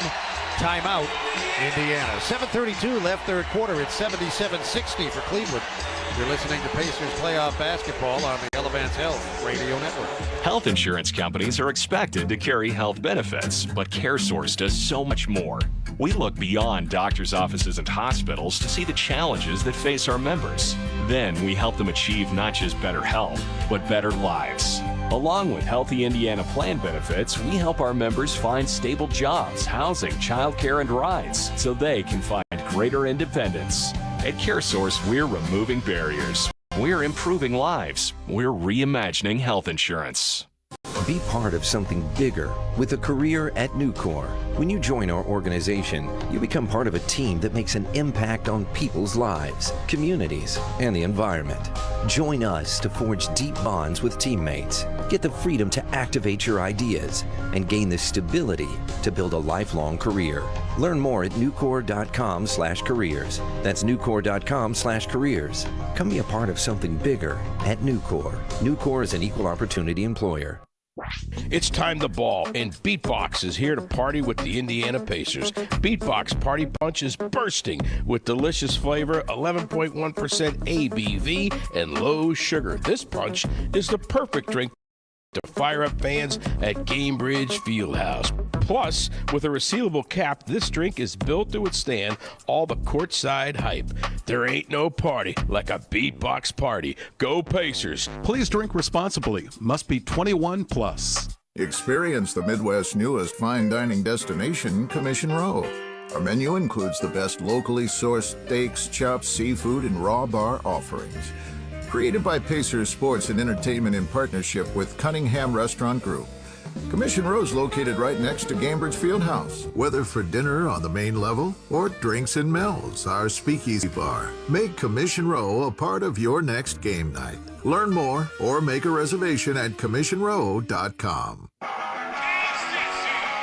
In Cleveland, we approach the midway point of quarter 3, game 2. The Cavaliers, who have been in front most of the night, are leading by 17. They led by 20. The Pacers did get it down to 8 twice. But now the Cavaliers have outscored the Pacers to start the third quarter 16-10, and they lead 77-60. The WNBA All-Star Game coming to Indianapolis in July. You can find out about tickets, volunteer opportunities, and event information by visiting WNBAAllStar2025.com. As we get set to resume play here in Cleveland with Eddie Gill, I'm Mark Boyle. Pat Boylan is in Indianapolis. And kind of a whack-a-mole night for the Pacers as they solve one problem, another one crops up, and defensively here, after a better second quarter, Cleveland has come out firing in the third. They're 6 of 9 from the floor, 16 third-quarter points in 4:28. That has them on pace for a 43-point quarter, and goes without saying, trying to mount any sort of comeback can't happen with those type of offensive numbers. Neither team substitutes out of timeout. The Pacers bring it the length of the floor. They play in yellow, and Cleveland is in white. Cavaliers led by 17 at the quarter, 11 at the half. They're back up 17 here. The Pacers' biggest lead was at 9-4. Cleveland had runs of 12-2 and 14-2 in that first quarter that set the tenor for what has followed. The Pacers have come close, getting down to 8, but right now they're down 17. Siakam against Wade. They clear out the left side from the wing. Siakam backs his way to the side of the lane and misses the off-balance jump shot, rebounded by Allen. Mitchell, who has 29 points, takes the ball into the forecourt, lobbing it into the lane, caught by Allen, but he failed to guide it home. However, he got his own rebound and laid it in. He's got 18 points. They lead by 19, and as the Pacers head for the other end, a whistle interrupts play. A foul has been called on Cleveland, and it's on Mitchell, his second. That'll put Nembhard on the line twice. Nembhard with 8 points. He shot it well in game 1. He's 4 of 9 so far in game 2. We mentioned the 6 turnovers. Foul shot is off target. Nembhard will shoot one more. Obi Toppin will go to work for the first time in the second half. And Neesmith will go to the side. During the course of his career, Nembhard has turned the ball over 6 times in a game, 4 different times in the regular season. And he's done that again here in this playoff game. Second foul shot makes it 79-61. The Pacers started by hitting their first 12 foul shots. Cleveland with Strus caught the ball around midcourt and drove it the length of the goal, dunking it with the right hand. Well, they're up pressure, just can't contain. He shakes free from Halliburton. 81-61. Halliburton gives it up left side into the corner. Nembhard back out near the timeline. Halliburton has it. Allen is on top of him right at that timeline. Shot clock to 7. Neesmith from the left sideline tees up a 3 and hits it. Meanwhile, Halliburton falls into the first row, almost into the second row down there. 81-64 for Cleveland. They had just matched their largest lead of the night. They could have had it there had that three from the top gone, but it was unsuccessful. A dead-on three from Jerome, and the Pacers come the other way, an empty possession. And with 6:03 to go, Turner's miss is rebounded by the Cavaliers. Mitchell has the ball. Mitchell bumped by Neesmith. He falls down and loses it out of bounds. Well, Tony Brothers just decides whatever physical play you see there, we're just going to let it go. There should have been an offensive foul called on on Jared Allen. But he bumps into Donovan Mitchell. Donovan Mitchell hits the floor. And they end up calling it a turnover on Donovan Mitchell. Sam Merrill and Isaac Okoro return to the Cleveland mix. They'll play with Struce. We'll set their lineup when they get the ball. Meanwhile, Nembhard drives the lane, deals it into the far corner, and Toppin knocks down a three. That's his first scoring. Pacers started 1 of 8 from three-point range. Since then, they've been good, 6 of 11. They trail by 14. Struce to the top of the circle, bouncing to Allen right side, into the corner of Okoro. He goes back up top to Jerome. 10 seconds to shoot. Jerome straddles the arc right side. Toppin defends. A step back three for Jerome. It hits the front of the rim. Rebounded, though, by Struce. Off to Jerome. A floater right of the lane. And this time it's Neesmith grabbing the ball for the Pacers. 81-67. The Pacers on a 6-point run. Nembhard to Turner, unloading, and a three is short. Rebounded by Okoro. 5:08 left in the third, and Cleveland will come into the front court and call a timeout. 5 minutes, 7 seconds left in the third. Cleveland is up by 14 on the Elevance Health Radio Network. At Kroger, an annual Boost membership is better than ever. Save up to $1,100 each year on gas, groceries, delivery fees, and streaming options. With double fuel points, unlimited free delivery, and exclusive savings for members, there's so much to love about Boost. Sign up for a Boost membership today. Kroger, fresh for everyone. Restrictions apply. See site for details. They don't call it Sailor Jerry's spiced rum for nothing. We make our rum in the name of Norman Sailor Jerry Collins, father of the old school tattoo. You've seen them before, bright, bold, and filled with meaning. As an independent spirit, he lived his life all in the way we approach making our rum now. Still made the old school way, 92 proof, with all natural spices and flavors. This is a solid drink, no matter how you like it. Respect his legacy. Drink Sailor Jerry responsibly. In Indiana, we grow basketball and soybeans. Just like the first bushel baskets used to create the game of basketball, we are growing bushels of beans all across the state, which help drive the Indiana economy, create sustainable products, and of course create a sustainable source of food. Meet the people behind the family farms across the state at indianasoybean.com. This message was funded by Indiana's soybean farmers and their checkoff. Postseason dunks, threes, buzzer beaters. There's so much NBA happening. I gotta keep up. Whoa, take it easy there. There's a better way to NBA. All playoffs long. Wait, really? With the NBA app, you get real-time stats and scores for every playoff matchup. Witness playoff drama as it unfolds. Seriously? Catch every bucket all in one place, all for free. Where have you been all my life? There's a better way to NBA. Download the app today. Available on the Google Play, Apple app, and Android stores. 5:07 left. Cavaliers have been in front almost from the beginning. The Pacers did lead at 9-4, but then the Cavs went on a 12-2 run. They've been in front ever since. Their biggest lead, 20. Right now, though, the Pacers are on a 6-point run, and they've cut the lead to 14 at 81-67. Every assist the Pacers record in this game results in a $5 donation to the Pacers Foundation from KeyBank so far. The Pacers have 18 assists on 23 field goals. With Eddie, I'm Mark. We're in Cleveland. Pat is in Indianapolis. Pacers taking better care of the ball here in the third quarter, but those offensive rebounds and second chance points have become a bigger problem than they were in the first half. Indiana minus 10 in points off of the turnover. They're minus 11 in second chance points. The Pacers are out shooting Cleveland, but down by 14 because of those two categories.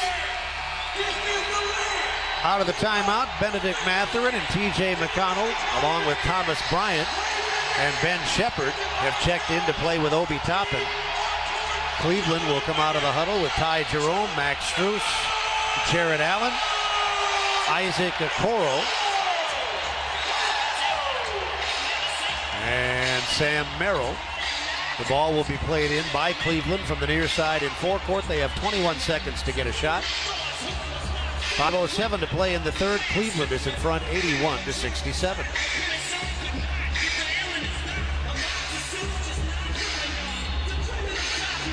Merrill will play it in, and he'll get it up top. Jerome has it against Shepard. Here comes Allen to set a screen. Jerome uses it to drive to his right. On top to Merrill. Left-hand bounce to the left edge. From there, he'll squeeze home a three. That's his fourth three-point field goal of the game on his sixth attempt. It ends the brief Pacer run of 6 consecutive points. They're in front by 17. Mathurin comes down the middle of the lane and spins the right hand off the glass. His first field goal of the game. Cleveland by 15. 4:36 left to play in the third. On top, it's Jerome to the foul line. Pitches it to the right edge. Strus has been hot, but this time he misses the three. McConnell in front of Merrill grabs the rebound. Pacers down 15, 4:21 left in the third. Hand off left edge of the arc, Mathurin. Moving off the screen from Bryant. That got him in the lane and down the right side with a difficult finish. Very difficult finish there. Jared Allen challenged it very nicely, but Mathurin able to get it to go. It's 84-71. The Pacers are on a 10-3 run, and there's a drive down the right side and a successful result as Strus puts it off the glass. He had 7 points in game one. He's got 18 in game two. 86-71 Cleveland. 3:50 left in the third quarter. Mathurin, left sideline, McConnell. McConnell played by Jerome. McConnell, right hand to the top of the circle, turns the corner, gets inside, and missed the layup. Here comes Cleveland. They've got a 15-point lead. Jerome working at right edge, holding the left-hand bounce. Bryant picks him up on the perimeter. Out of the top, they swing it to the left side. Strus with a long one up against the sideline, and the three is rebounded by Shepard. Cleveland having a much better game shooting the three, although still not to their standards. They're at 33%. They were under 30% in game one. McConnell measures the three from up top, but misses. It's rebounded by Allen. 86-71, Cleveland. 3 minutes and 7 seconds left in the third quarter. Allen takes a bounce pass on top and sails down the lane without resistance, dunking with the right hand. Again, ball screen, he rolls to the basket. Literally no one there to challenge. 88-71, Allen with 10 of his 20 here in the third quarter. 2:47 left in the third. McConnell has it. Dumps it into the right corner. Shepard back to McConnell, on top to Toppin. 6 to shoot. Toppin comes down the left side. Contested shot. He got it to go over Merrill. 5 for Toppin. Cleveland by 15. 2.5 to play third quarter. Jerome has the ball, and he brings it through the logo at center court. Moving to the left edge of the arc. Off the pick and roll. Bounced it to Allen, and Allen threw it away. On the steal, Toppin. Toppin to the forecourt. Right sideline to Mathurin. Mathurin takes the left hand to the top of the circle, continues down the middle of the lane, and earns himself a 2-shot trip to the line. Mathurin 3 of 3 from the line, will get 2 here. That foul with 2:12 to play in the third quarter was Jared Allen's third. Both teams with 3 team fouls. Mathurin will go to the line, and Allen will go to the side. Mitchell's going to check back in for Cleveland. There's also been a technical foul. I'm not sure on who. Mathurin will shoot that.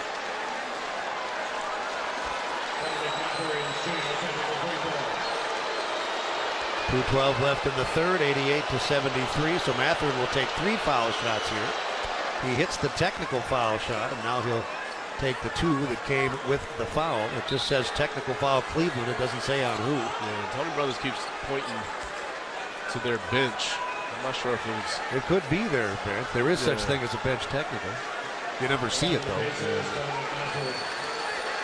Kenny Atkinson's not happy with the explanation. He's asking for more.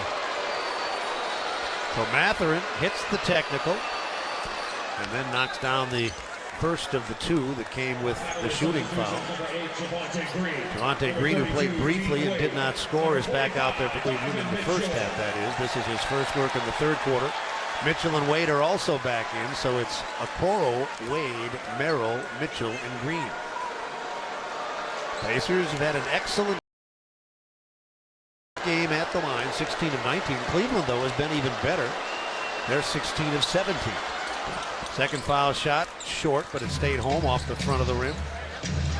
And Mathurin has scored 7 of his 10 here in the third quarter. Pacers back to within 12. Mitchell working his way to the left of the lane. Cut off there by Bryant. Now he retreats and comes right back down the left side, finishing with a right hand. Yeah, he's got Thomas Bryant on the island. No chance at stopping him from getting to the lane. 31 points for Mitchell after he scored 33 in game one. They lead by 14. Mathurin off the bounce, heaves home a 3 from dead on front. Very much needed. And the Pacers, while it seems like they should be down 30, very much still in striking distance. Mitchell hangs in the air, and he's on the line with a chance for a three-point play as he got Mathurin to foul him. And he has had another big game. In the third quarter, for example, he has scored 12 of his 33 points. This is the fourth time in their 6 playoff games that he has scored at least 30. He came into this game on a mission and has been able to sustain his level of dominance at getting to the paint and wreaking havoc on the Pacers defense. This 33-point performance is much more effective than the other one. He didn't shoot it well in game one, and he does miss this foul shot, but there's a lane violation against Cleveland, and so the Pacers will get the ball. No, it's against Indiana. He's on the top side. That's a bad one. He's not even one of the guys on the inside. He's on the top side of Dean Wade here. And Thomas Bryant is the low man on this lane line. He just steps in early. Amplifying what I was saying about the shooting. He shot it poorly in game one, but he's 13 of 23 here in game two. Hasn't had a good series so far shooting the three. He's just 2 of 16, but he does hit that foul shot. He's got 34 points. Cleveland leads by 14, 88 seconds left in the third. Mathurin from dead on, a 3 over Wade is short, rebounded by Mitchell, and he'll bring it himself. Across the timeline, left of the logo. 76 seconds left in the third. Mitchell driving, attacking down the right side, and he's on the line again. Well, first of all, Jarris Walker checks into the game. It's like, hey, welcome to the game. Go grab Donovan Mitchell. They run the ball screen again. Now Thomas Bryant is matched up with Donovan Mitchell. Again, no chance at keeping him in front right now. The Pacers have just seemed mind-boggled and discombobulated at what they're trying to get done defensively. They opened this quarter up trying to run some zone defense. That didn't work out for them. And now, once again, Donovan Mitchell just a parade to the free throw line here today. Made the first. That's his 10th attempt. We're still in the third quarter. We've got one more coming. They've led by double figures most of the game, and right now they're in front by 15. We're headed for the end of the third quarter. The lead is 16 as Mitchell knocks down 2 more. He's having a night with 36 points, 15 coming here in the third quarter. McConnell for the Pacers, right to left, accelerates to the wing. It winds up on top. Bryant has it. Wade out to challenge. Bryant goes to the right sideline. McConnell there with 8 to shoot, under a minute to go. On top, Walker bounces one, sends it into the lane. It's intercepted by Mitchell. Mitchell on the move, left edge, catch and shoot. Wade missed a 3. Walker rebounds and heaves it the length of the floor. Toppin got it, took it home with a left-hand slam. Cleveland in front by 14, 40 seconds left in the third. Mitchell has it on top. Step back 3 from dead on, and it's rebounded and laid in right of the goal by Merrill. Mathurin gets caught asleep at the wheel. Merrill just runs in there and gets an easy putback. Separation between game and shot clocks about 6 seconds as McConnell handles on top. We're in the final 20 seconds of the third quarter. Walker has it. He'll let a 3 go, slightly left of center, missed it badly, and it's rebounded by Merrill. The shot clock is off. Cleveland by 16, and they can play for the last shot of the third quarter. Driving across the lane left to right and being hammered was Okoro. And Cleveland on the line. The Pacers have hit the penalty. Isaac Okoro, who has 2 points in this game, will go twice. McConnell's foul is his first. Well, every time the Pacers have made any kind of a challenge in terms of a run, the Cavaliers have responded. They did get it down to 8 twice after they were down by 20. But now, as Okoro misses the first, they're down 16 as we approach the end of the third quarter. Nesmith, Halliburton, and Turner all come back into the game. Cavalier substitution number 1, Max. Strus is in for Cleveland, so it's Mathurin, Nesmith, Halliburton, Turner, and Toppin against Okoro, who will shoot one more foul shot. Green, Wade, Strus, and Merrill. Second foul shot at Okoro is good. Pacers have 6 seconds plus to go the length. Halliburton got it into the corner, and Nesmith beat the clock, hitting a 3. That was beautifully executed. Yeah, that's a huge shot here. You want to have any chance in this fourth quarter. Pacers down 14 after 3. It's 98-84. You're listening to Pacers basketball on the Elevate Health Radio Network. Hi, this is Archie Manning. After years of playing football, I've learned to listen to my body. These days, that includes listening for signs of heart problems like chest discomfort or feeling tired from doing simple activities. The expert team of heart specialists at Ascension St. Vincent has made it the st hospital for cardiac care in Indiana. So when you need care for your heart, contact the winning team at ascension.org/St. Vincent Heart.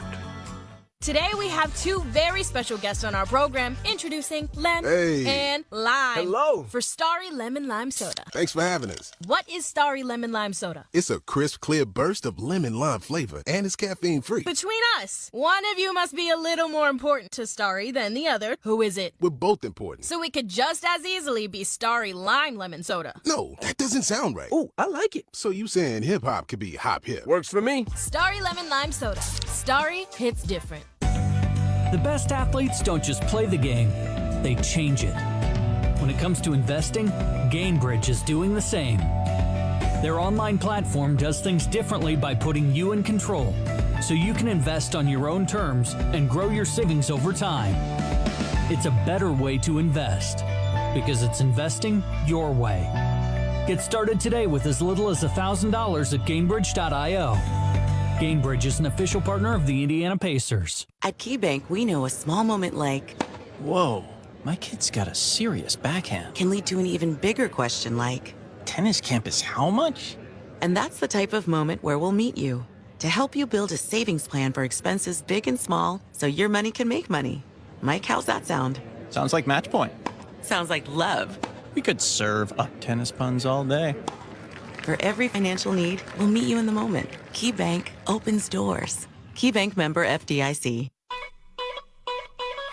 Hey, this is Miles Turner, and you're listening to Pacers basketball on the Elevate Health Radio Network. Well, the Pacers were held to 15 points in the first quarter. Quarter number 2, they scored 35. Quarter number 3, they scored 34. However, Indiana only +2 in those second and third quarters combined, as Cleveland has kept up their extremely strong offensive night. And after 3, the Cavaliers lead 98-84. While they are missing some key players here tonight, Donovan Mitchell so far has more than made up for it. 36 points and 7 assists through 3 quarters. In downtown Indianapolis, I'm Pat Boylan. We go back to Cleveland now. Mark Boyle and Eddie Gill have the floor. The Pacers have shot it well tonight, 51%, but they've turned it over 16 times. True, only 2 of those have come since halftime, but they average 13 a game, and we still have a quarter to go here. 14 is hardly an insurmountable deficit, but the Pacers are going to have to show something that they haven't shown for 3 quarters, and that's playing at the level that, generally speaking, they've been playing at in these playoffs. Yeah, I mean, to throw in the fact that you're giving up 11 offensive rebounds also to the Cleveland Cavaliers, that's also been problematic here for the Pacers. But, you know, to your point about what we haven't seen through 3 quarters, and it's a certain level of competitive spirit required. Right now, the Cavs are saying, hey, we got the best guy in the series on still healthy, and everyone else working harder than you.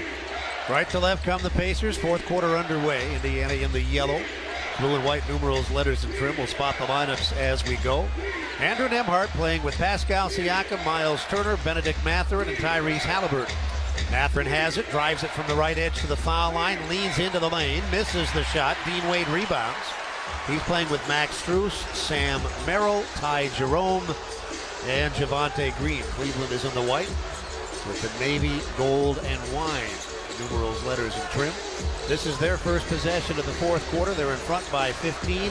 Jerome missing from the foul line, rebounded by Indiana's Halliburton. First minute, fourth quarter. Halliburton, left edge of the arc. Nembhard dances to the center of the floor, gives it back to Halliburton. He drives and kicks out of that right corner. Nembhard with 10 to shoot.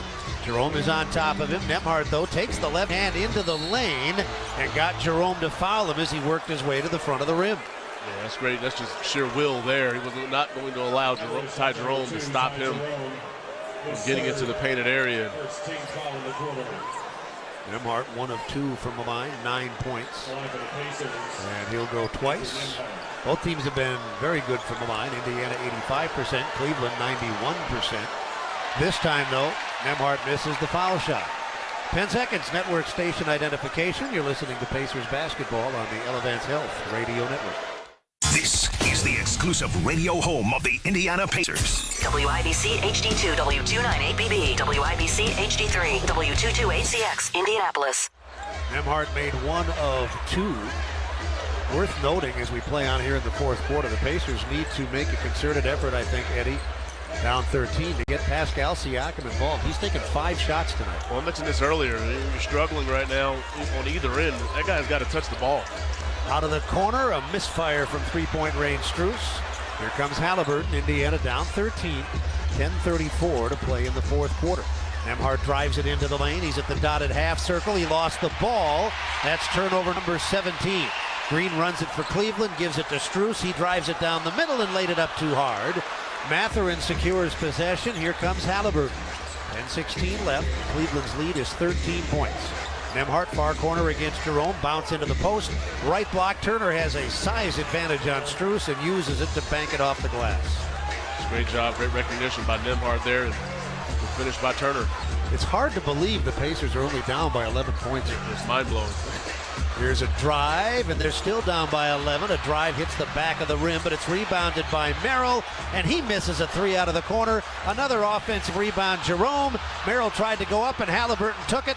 Long pass to the other end. Mathurin lays it in. Wow, that's a 9-point game. Cleveland needs a timeout. Merrill thought he was fouled on the previous possession, but this game is there to be taken. 9:38 left. The Pacers within 9 on the Elevance Health Radio Network. If you want a tire shop that doesn't feel like your ordinary tire shop, then you need to meet Tire Man. Bell Tire. Good point, Tire Man. Tire Man works at Bell Tire. He's part tire, part man, all heart. Bell Tire. Right, Tire Man. We repair flats for free at Bell Tire. And as Tire Man just said, we actually care about our customers. We're not your ordinary tire shop because we're changing tires. Bell Tire. What if healthcare worked for everyone? What if your health was measured by more than your vital signs? What if zucchini and kale were as accessible as burgers and fries? What if AI helped doctors to know what your body will do before you do? We aren't just asking these questions. With our health plans and services, we're taking steps to address them. Elevance Health, where health can go. Learn more at elevancehealth.com. Breaking news coming in from Bet365. Gambling problem? Call 1-800-9-WITH-IT. 21 plus only. Must be physically located in Indiana. T&Cs apply. Thanks for showing up, Indy. Nothing beats catching your Pacers IRL, and nobody knows that better than you. So next time you want to hit up a game, Ticketmaster's got your back with tickets to every upcoming matchup. Whether you are catching the Pacers at home or on the road, you'll find tickets at Ticketmaster, the official ticket marketplace of the Pacers and the NBA. Keep putting that jersey collection to use and get Pacers tickets today. There is no better brag than saying you saw it live. See you courtside again soon, Indy. Pacers within 9 after trailing by as many as 20. They've gotten within 8 twice, but this is as close as they've been in the second half. With Eddie Gill, I'm Mark Boyle. Still almost 10 minutes of play starting to get interesting as we check in with Pat. While the Cavaliers are very deep, while they're missing 3 key players, that affects their depth. They've only gone 8 deep, essentially. Craig Porter Jr. did play 4 minutes. An area where the Pacers could take advantage of potentially was their second unit. Indiana essentially healthy coming into this one tonight. The Pacers are +7 on the bench. A key stretch there late third quarter where Rick Carlisle went to an all-bench unit. The Pacers were able to hold serve. Now the starters have them back within single digits. And out of the timeout, Cleveland will have the ball. They lead by 9. Tickets for the Indiana Fever are now on sale. The Fever start the season May the 17th against Chicago, and additional tickets have just been released. You can visit feverbasketball.com to get your seats today. Out of the timeout, Cleveland will bring it the length of the floor. They'll play with Isaac Okoro, Donovan Mitchell, Sam Merrill, Max Strus, and Jared Allen has returned. The Pacers will play with Andrew Nembhard, Benedict Mathurin, Pascal Siakam, Miles Turner, and Tyrese Halliburton. 9:38 left. Cleveland has the ball. The Pacers have scored the first 5 points of the fourth quarter. And play resumes with Okoro playing it in from the baseline in backcourt. And Strus will bring it up against Siakam. Strus spins to the right hand. Siakam chases him into the forecourt. Strus moves at left edge with a bounce pass to Merrill. Lob back to Strus down the right side. Bounce into the lane. Slapped away from Allen. It's loose. Picked up by Allen. He sends it out to Mitchell, who attacks in on the right side and tried to feed it into the far corner where Strus was stationed, and he threw it out of bounds. Pacers can inch closer here. They've not been any closer than 8 points since falling behind by 20 early in the second quarter. And the turnovers, which have been a problem the entire game, are still a problem as Nembhard gives it away for the 7th time. More turnovers than he's ever had in a game. And Siakam, trying to get it back, committed a foul. I thought that might have been number 8. Maybe it is. Trying to make that post entry to Siakam. He was just too much distance there. Donovan Mitchell able to use his strength and speed to get a deflection. Pacers twice as many turnovers as Cleveland, 18-9. Now Mitchell appeared to be trapped out near the timeline, but he drove away from the crowd, came down the left side and missed the layup. Still a 9-point game with 8:49 to play. Cleveland hasn't scored for the first 3 minutes plus of the fourth quarter. Siakam in the lane from the dotted half, and he couldn't get it to drop. Siakam has only taken 6 shots and has made 3 of them. Cleveland by 9, 8:33 to go. Mitchell bouncing it right side. Okoro, who feeds it inside. Allen caught it and dunked it. Allen's got 22 points and 9 rebounds. Cleveland reestablishing that double-figure lead, but not for long as Halliburton, floating down the right side, puts it off the glass as he's fouled, and he appears to be a bit shaken up, getting to his feet rather gingerly, but Eddie, I think he's okay. Yeah, he's not going to look at this replay here yet. Merrill gets him a little bump. And that's Merrill's 3rd, by the way. Yeah, I think he's going to be fine. I wanted to mention he did come out with that left hand wrist. I'm not sure if it's a wrist or a thumb, but it's on that left hand. Wrapped up pretty good here to finish this game out. He completes the 3-point play. This is the 3rd time tonight since trailing by 20 that they've cut it down to 8, but they've gotten no closer. Okoro, right edge. Mitchell wants 3, but he fired it off the back of the rim. Rebounded by Halliburton. Cleveland has gone into a bit of a dry spell here. It's 100-92. Turner bouncing down the left side of the lane. He laid it up too hard, but Mathurin grabbed it off the rim and slammed it with 2 hands. Great job of Mathurin there, and inching closer and closer here. It's a 6-point game. 7:44 remaining. Strus has it right edge, center of the floor to Allen, well outside his range.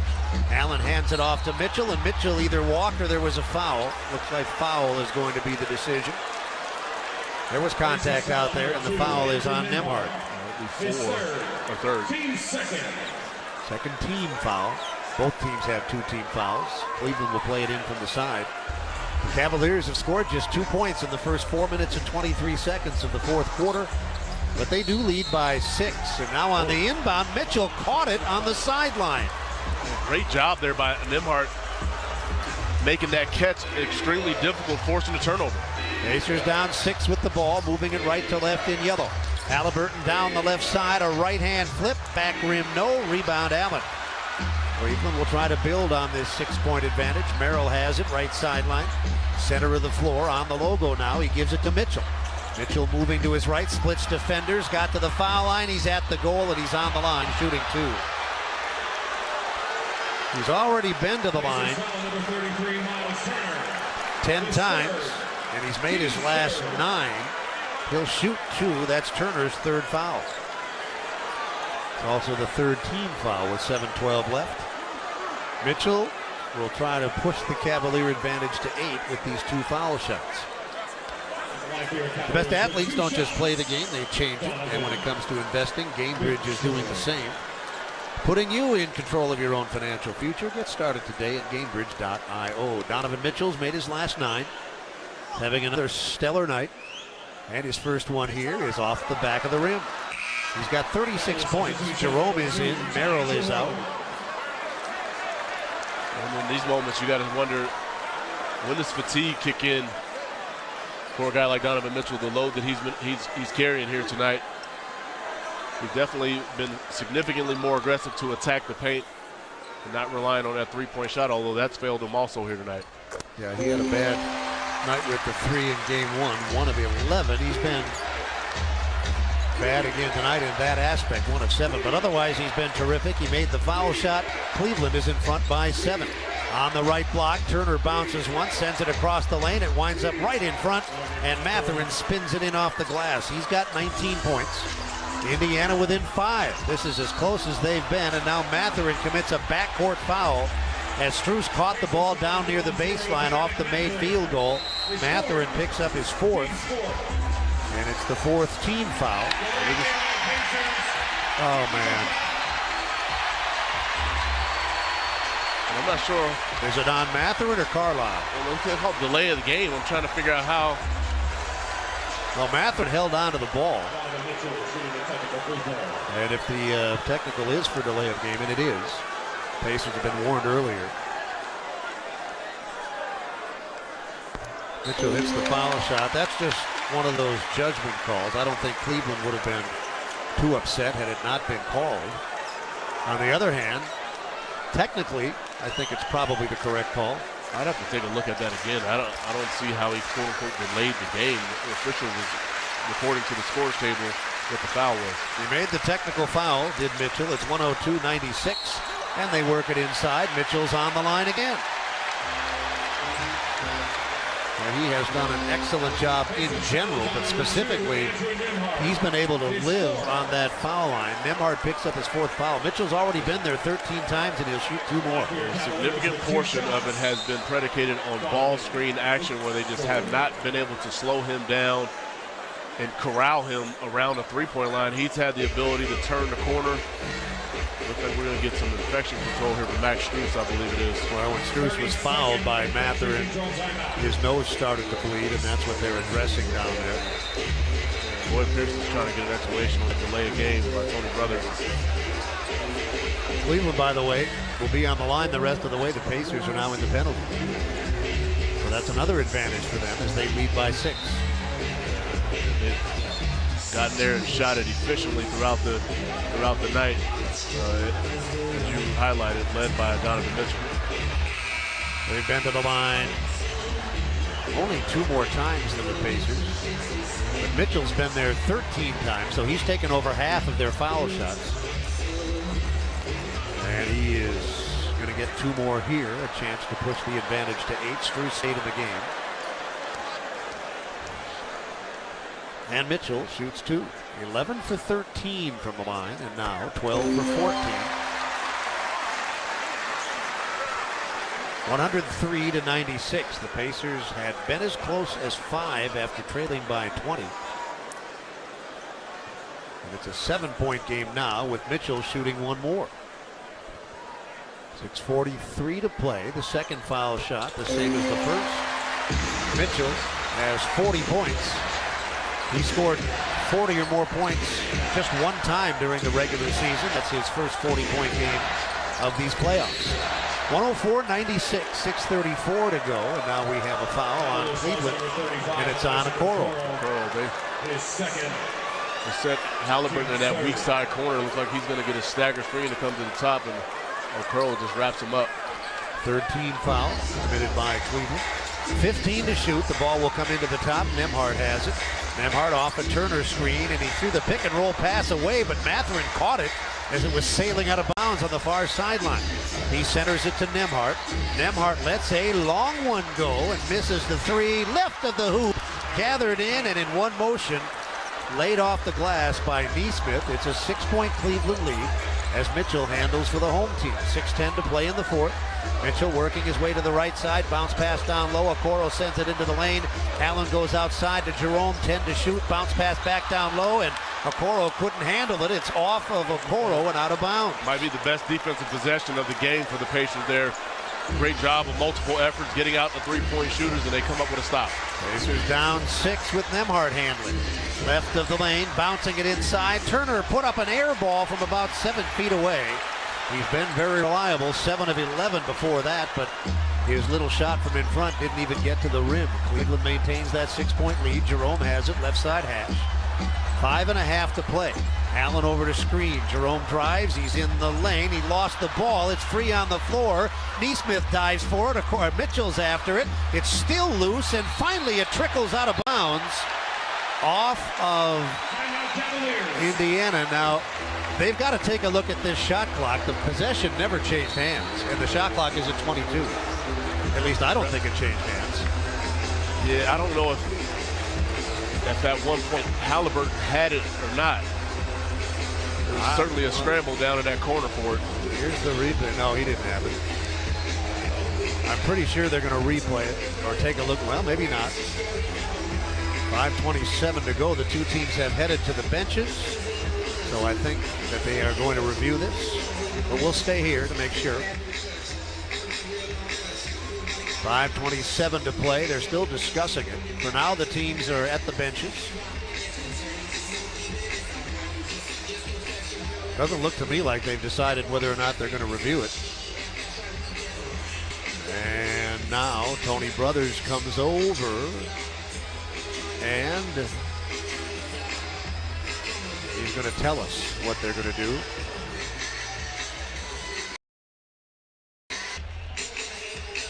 I don't know what they're doing here. They're going to reset the shot clock, so we'll step aside on the Elevance Health Radio Network. Discover a career with upward mobility. Lift Academy provides an accelerated path to a rewarding career in commercial aviation. Through the Republic Airways Career Pathway Program, you'll have a defined pathway to Republic Airways. Learn firsthand from experienced instructors, have state-of-the-art training technology at your fingertips, and earn your commercial pilot certificate in as little as 18 months. Visit flywithlift.com today. Lift Academy, get up here. At KeyBank, we know a small moment like, what's it like to have a yard? Can lead to an even bigger question like, am I ready to buy a home? And that's the type of moment where we'll meet you, prepared to talk about everything you need to know when applying for a mortgage, so you can try to turn those backyard dreams into reality. Paul? Yes? Question. Are you a hammock person? You know, I think I might be. For every financial need, we'll meet you in the moment. KeyBank opens doors. NMLS 399797, Equal Housing Lender. Pacers Nation, game time is Zyber time. Introducing Zyber with X, a nationwide internet service provider born right here in Indy. Zyber is fast. We offer fiber or fixed wireless or both. As the official internet provider of the Pacers, Zyber delivers championship speeds with style, making your internet seamless and worry-free with speeds up to 10 gigabits per second. Zyber is your surprisingly likable internet service, Indy. Follow our pace at Zyber.com. That's Zyber.com. Be part of something bigger with a career at Nucor. When you join our organization, you become part of a team that makes an impact on people's lives, communities, and the environment. Join us to forge deep bonds with teammates, get the freedom to activate your ideas, and gain the stability to build a lifelong career. Learn more at nucor.com/careers. That's nucor.com/careers. Come be a part of something bigger at Nucor. Nucor is an equal opportunity employer. not review it, but they decided possession didn't change hands, so Cleveland has 2 seconds to get a shot. 5:27 left. They're in front by 6. They'll inbound from the near side baseline, and Okoro will make the inbound. Looking and finding Strus, a desperation 3 out of the corner, hits the front of the rim, and it's rebounded by Siakam. Pacers trail by 6. They've not been closer than 5 since trailing by 20. 5:15 to go. Nembhard, perimeter left. Right hand bounce to the top of the circle. Turner gives it back to Nembhard. He'll pull up from the right wing, leave the jump shot short. Turner rebounds. His putback won't go. He rebounds again, and that doesn't go either. He's got to finish the first one. It's a bunny right at the rim. Put up an air ball a couple of possessions ago from about 6 feet, and then missed 2 quick putbacks there. Meanwhile, Mitchell drives and lays it in at the other end. Mitchell with 42 points. They're in front by 8. 4:43 left. Nembhard up the left sideline. Nembhard to the center of the floor. Down the right side, a collision and a blocking foul. A chance for a three-point play. Strus is furious, but he's charged with the foul. That's his third. Yeah, he's liable for a review. I think it'd be a silly review. He's sliding here. Yeah, there's no way they're going to get overturned, and I'm sure that's what the Cleveland bench has decided. So Nembhard has a chance to get it down to 5 as he goes to the line. And he knocks down the foul shot. It's a 5-point game. The Pacers have been as close as 5 twice in the second half since trailing by 20 early, and that's as close as they've been. Get a stop here, and they'd have a chance to make it a 1-possession game. 4.5 to go. Okoro to the forecourt. Works the dribble to the right wing. Hands it off to Strus. Strus takes the left hand right down the middle. He lost the ball, but it's out of bounds off of Indiana. 12 to shoot. 4:24 to play. Halliburton wants to challenge. Carlisle looks down to Mike Weiner. Weiner says no. The speed in which they have to evaluate that never ceases to amaze me. 12 seconds to shoot. Mitchell will play it in. He'll get it to Strus. One bounce got him to the hoop, and he banked in right side. Strus has 20. The lead is 7. 4 minutes and 17 seconds remaining in Cleveland. If the Cavaliers can hang on, it'll be 1-1 heading to Indianapolis for 3 and 4. Nembhard, left edge of the arc to the foul line, pulls up from 15 feet away, bounces it into the lane, and Turner lays it in with a nice spin to the goal and a left-hand finish. Able to get that one to go. He got the switch they wanted. He's able to put Okoro under the basket. It's a 5-point lead for Cleveland. 3:52 to play. Okoro on the right sideline against Halliburton. He's going to drive him to the side of the lane. He's double teamed as he got into the lane, and a reach-in foul has been called on Nembhard. Put Okoro on the line. Pacers hit the penalty at 6:43. That's Nembhard's 5th. And Cleveland will shoot 2 with Okoro, who's 1 of 2 from the line tonight and has scored 3 points. The decision for Carlisle looks like the decision has been made.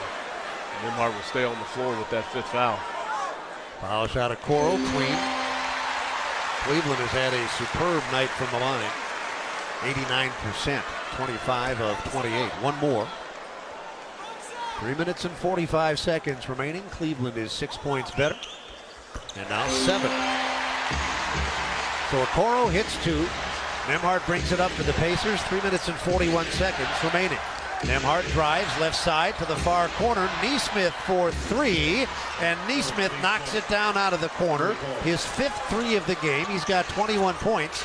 Indiana within 4 now. 3:27 to play in the 4th. Mitchell working the near sideline. Now drives it toward the wing. He's in the lane, dotted half, and he finishes. He will not be denied. He's got 44 points. They lead by 6. Halliburton working the left hand to the left edge. Played by Allen on a switch. He beats Allen into the lane. Can't finish the play. Cleveland with a rebound. Strus has the ball. They try to build on a 6-point lead with under 3 minutes to go in game 2. Mitchell again attacking down the left side. Lost the ball. Nesmith has it. Ahead to Halliburton. It's 3-on-3 to the other end. Halliburton bouncing to Turner. Near corner where the wide open Nembhard misses a 3. Weak side rebound Okoro. Nembhard has been shooting the ball well from out there. He was 5 of 6 in game 1, but he's 0 of 5 in game 2. Needed that one.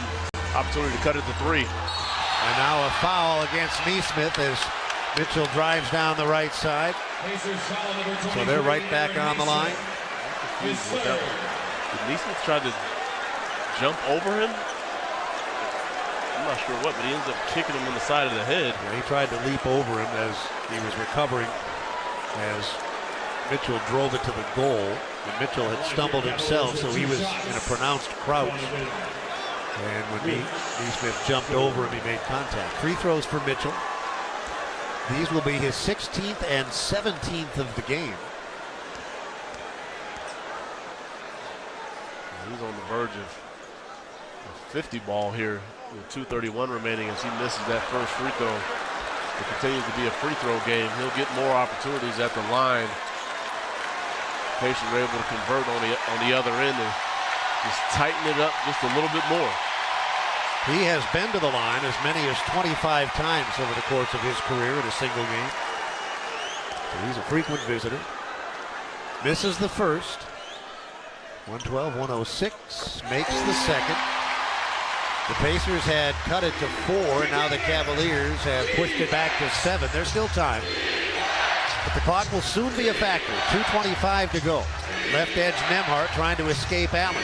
Now with the left hand down the left side in the lane, kick to Turner, fakes the 3, puts it on the floor, comes down the left side and banked it up too hard. Rebounded by Wade. 2:09 to go. The Pacers running out of room for error, trailing by 7. Mitchell again, whips it to the far corner. Strus drives the baseline, gets to the goal. Turner altered the shot as he tried to go up and under left to right and then took down the rebound. 1:54 left. Siakam all the way to the hoop, and he's got a chance for a three-point play. Very much needed three-point opportunity here. Get to the line. This clock stop, opportunity to cut it to 4.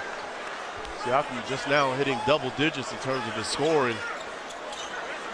Only his 7th shot attempt on the night.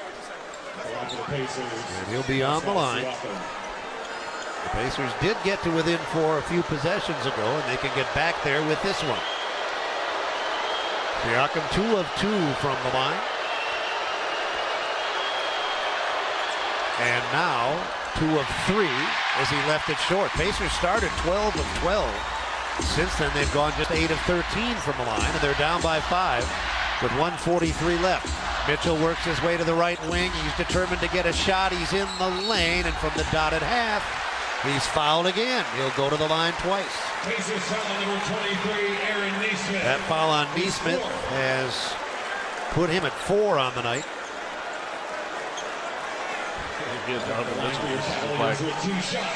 You guys can't stop me from getting to the paint, especially in one-on-one or these ball screen actions. So he's getting there right now with great frequency. He's got 2 coming here. And the first is clean. Foul shooting a big part of Mitchell's 46-point night. He is 15 of 18 from the foul line. During the regular season, his high was 41.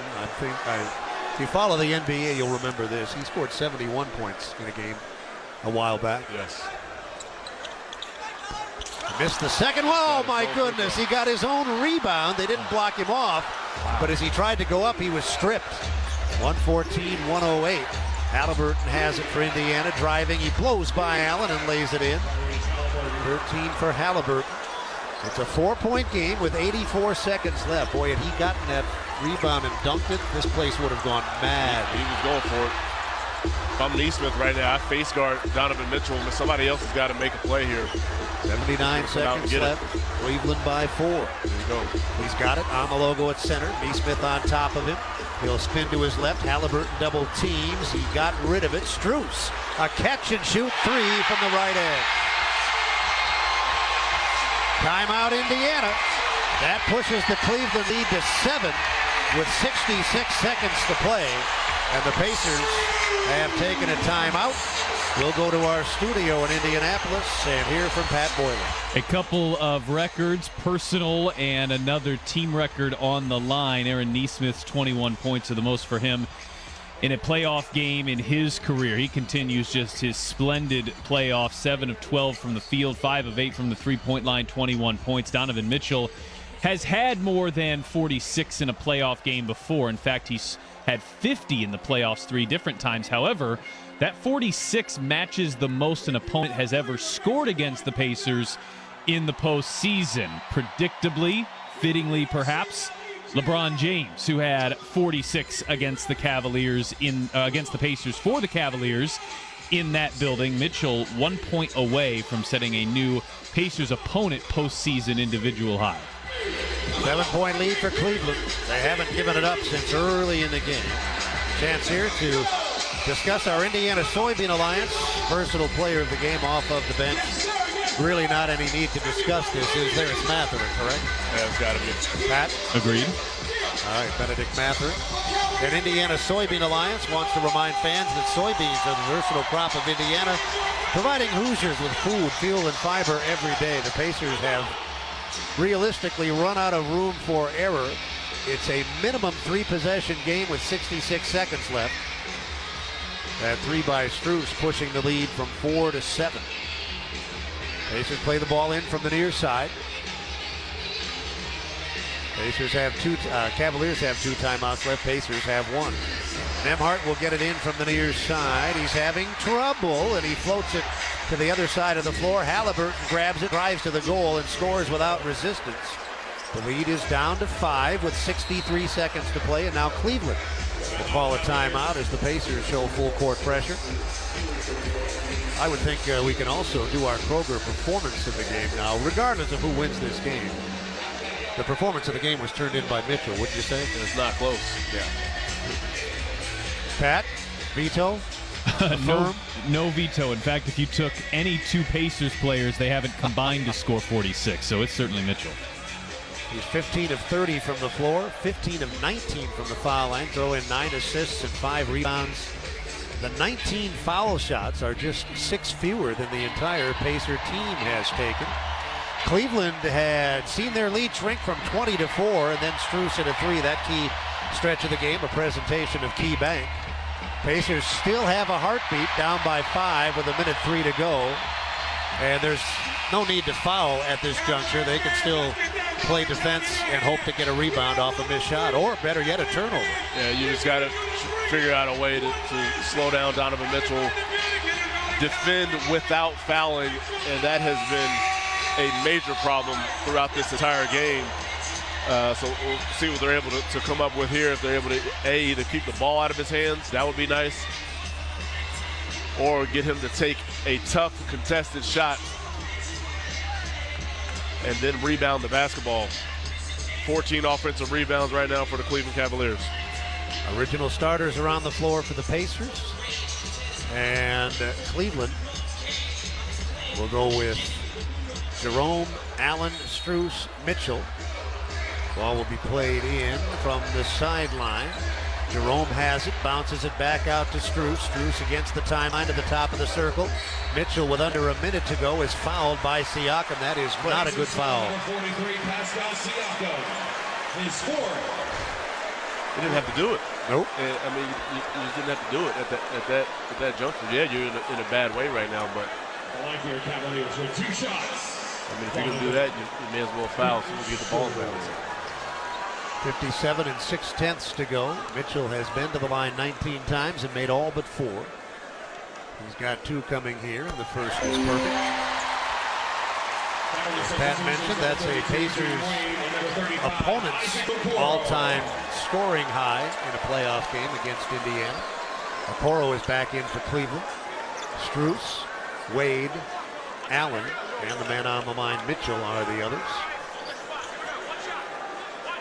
Mitchell had 33 in game 1, 47 now in game 2. It's not clear, by the way, whether Garland, Mobley, and Hunter will be available for game 3. Both foul shots good. Cleveland by 7. The clock is now a problem with 55 seconds left. Halliburton drives down the middle, bounces at left baseline. Siakam too far under, snakes his way out to the front of the rim and is fouled. He'll shoot 2. Jared Allen picks up his fourth. Well, the Pacers were down 7 with 40 seconds to go in Game 5 of the Milwaukee series. They're down 7 here with 48 seconds to play in Game 2 of this semifinal competition. Siakam misses. Boy, the Pacers started 12 of 12 from the line. Since then, they have struggled. They're 8 of 14. Jerome is in. Wade is out for Cleveland. It's a 7-point game with 48 seconds to play. They put another ball handler on the floor. They know they'll need some full court pressure here. See the Pacers try to get a trap and they will force a turnover. Siakam missed them both, but Nesmith crashing to the goal, dunked it. And was there a foul as well? Mitchell is down. Boy, Nesmith came blasting down the right side of the lane and timed it perfectly. He grabbed the missed foul shot and dunked it. He sure did it, but Mitchell is down on the floor agonizing. And he was face down. I'm trying to figure out what the call is. The officials talking to each other. I don't see any. I thought there was a whistle. I'm thinking maybe a three-point opportunity, but we'll see. He just signaled a review, but I'm not sure what they're reviewing here. It could be a goaltend or a basket interference. It could be a lane violation. Pat, can you review a lane violation? You cannot review a lane violation. Well, they're discussing it. Mitchell is now up and appears to be okay. Nesmith credited with the dunk. I thought I heard a whistle, but no mention of a foul. Well, there was a whistle. And now they're at the table. I'm not sure what they're reviewing. Kenny Atkinson's over there. Well, Tony's going to tell us. Let's go to the officials. The ruling on the floor is offensive basket interference. The play is under review. So that's why the whistle blew, because it was a violation, not a foul. If they overturn it, it'll be 119 to 114. Let's take a look. And that's off the rim. So that'll be overturned. Well, and there's an argument that you can call a foul on Donovan Mitchell on the finish too. Well, look at Donovan Mitchell. It's okay.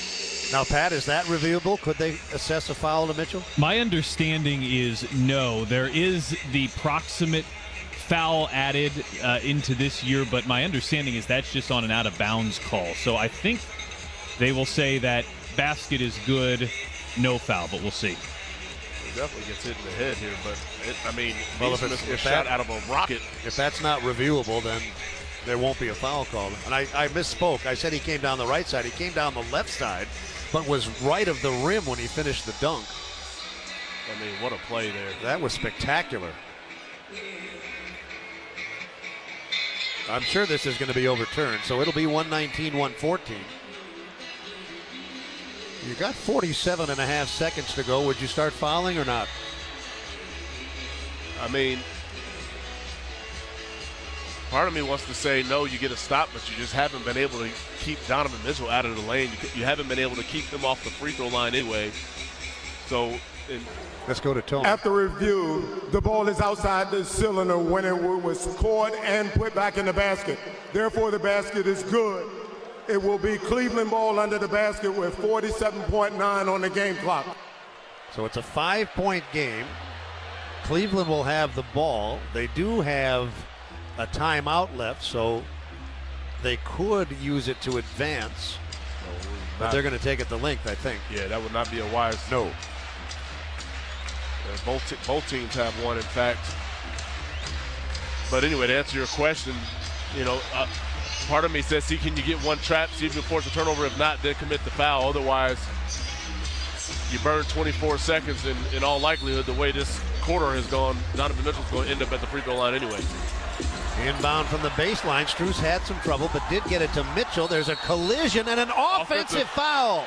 Nesmith right on top of Mitchell. He tried to clear out some space, and he put Nesmith on the floor. Nesmith is face down on the floor on the near sideline. And now you review that for a hostile act. I would think. Here's Tony Brothers. Ruling on the floor, offensive foul. The play is under review to see if it's potentially flagrant. Well, I'd like to see the replay. In live action, it didn't appear flagrant to me. He swung the elbows trying to clear space. Right there, yeah. Boy, that could go either way, I think. By the letter of the law, as they say, he makes a basketball play. I don't think, but again, intent is not the rule. No. Or is not necessarily. And hostile act is open to interpretation. That's solely the judgment of the officials. Correct. Didn't mention on the earlier review that Brian Forte is the lone man in the replay center in Secaucus. If he does call it a hostile act, some of these fans might commit the next hostile act. Well, with 45 and 9/10 seconds to go, boy, this is huge. It's huge. You're gonna put a guy on the free throw line. Probably going to be either Neesmith or Halliburton. I mean, potentially cut it to 4 with the ball. Here you go. After review, as Mitchell turns, it's a basketball move. Therefore, it's not a flagrant foul. It's an offensive foul on Mitchell. It will be Indiana ball on the side.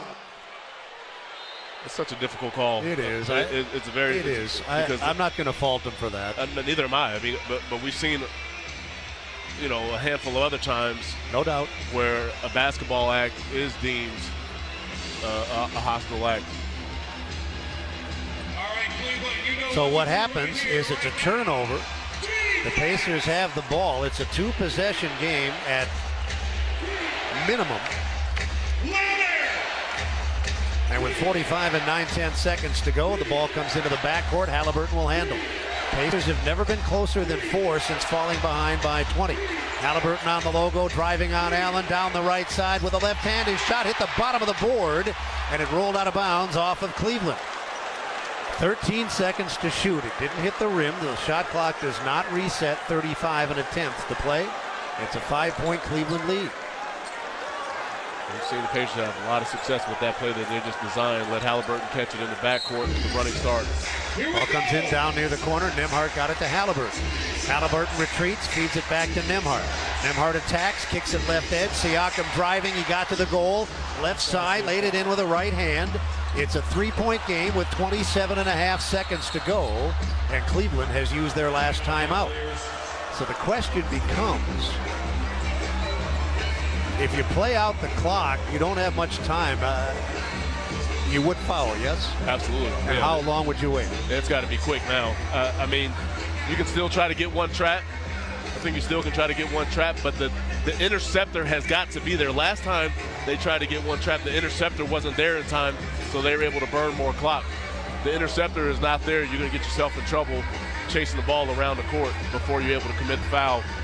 So the timing of it and the connectivity of this whole defensive set has got to be elite right now for the Pacers to be able to execute. Even if you don't get the turnover, fine, you got to commit the foul probably within the first 4 seconds or so. Let's go to Pat in Indianapolis.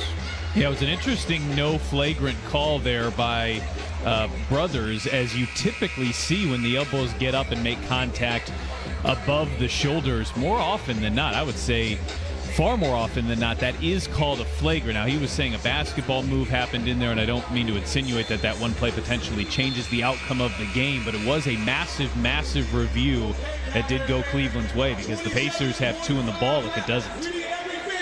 So Cleveland will use front court privilege here. They're out of timeout, so they have to get it in. Pacers have 1 timeout left. It's a 3-point game. This is as close as the Pacers have been since very early in the first quarter. Cleveland led by as many as 20 in the first half. Ball will come in from the far side. Strus will play it in from the hash mark. 3.5 seconds separate game and shot clocks. And Strus will lob it, and he threw it away! Nembhard intercepted. The Pacers move it to the forecourt. Nembhard out on the right edge against Strus. Now it's in Halliburton's hands. We're down to 20 seconds to play. Indiana down by 3. Halliburton working Jerome. Left hand drives. He's in the lane. He's at the goal, and he's clobbered. He'll go to the line with 12 and 4/10 seconds left. A chance to cut it down to 1. We'll get a review here. I think you get a. It doesn't look like they're going to do it.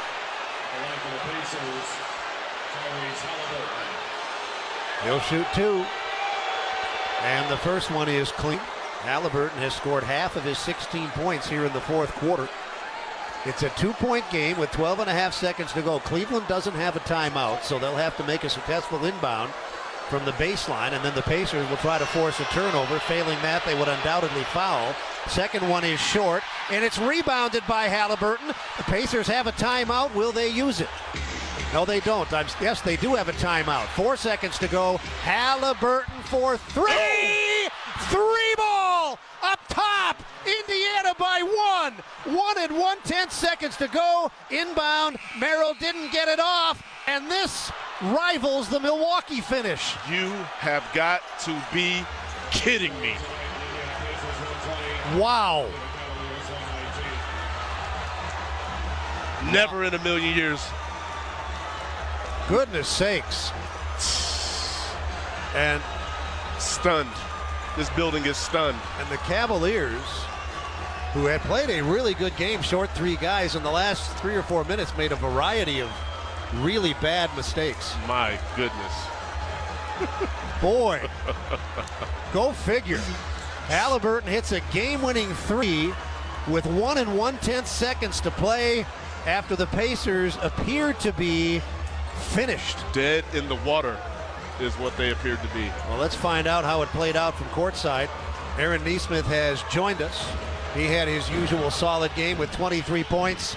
Okay, Aaron, can you hear me? I can hear you very well. All right. Yeah, you going home with a loss, buddy. Aaron's talking to some fans down there. Yes or no, this was as good as that Milwaukee finish? Absolutely. We just know how to fight and finish games, man. We're a resilient group. We do it all the time. It's what we pride ourselves on. The competitive nature is where I thought you guys faltered early on, Aaron, but you in particular, it looked like in the latter part of that third quarter, when you checked back into the game, you decided that, hey, this is going to be a different approach and we're going to finish this game the right way. I think you're absolutely right. We didn't compete in the first half. We didn't play to our standard. We talk about our standard all the time. You know, they had to keep players out. We took it for granted a little bit. We woke up in the second half of the third and played Pacer basketball from then on out. Mitchell, who's always a dominant force, became even more so tonight because they were shorthanded. You spent a lot of time on him. How was it trying to deal with him tonight? He's a special talent, man. It's so hard. It's, you know, he's so dynamic, so fast. He's got a great base, great balance. Like, it's a team effort, man. And, you know, we just fought to the end. You know, I didn't even realize he had 48. Jeez. Yeah, he was on pace for a 50 ball, wow. But man, the way you guys stuck with it, again, I'm just as stunned as the rest of this building. Talk about that one play that you had, which was huge, free throw lane situation. You go bang one in that free throw line. Like I said, man, we just had to compete. I know we needed the ball, and you know, you never take plays and possessions for granted. So, you know, I just went and made a play. Terrific work, Aaron Nesmith. 23 points, 3 blocks, by the way, 8 of 13 from the floor, 5 of 8 from long range. Terrific work. Thanks for the visit. Thank you so much. Appreciate you. Post-game coverage is next. We've seen this before. We shouldn't be surprised, I guess. No, but I'm flabbergasted. I'm a little bit even more stunned by this one than the one in Milwaukee, to be quite honest with you. The final score in Game 2, the Indiana Pacers 120.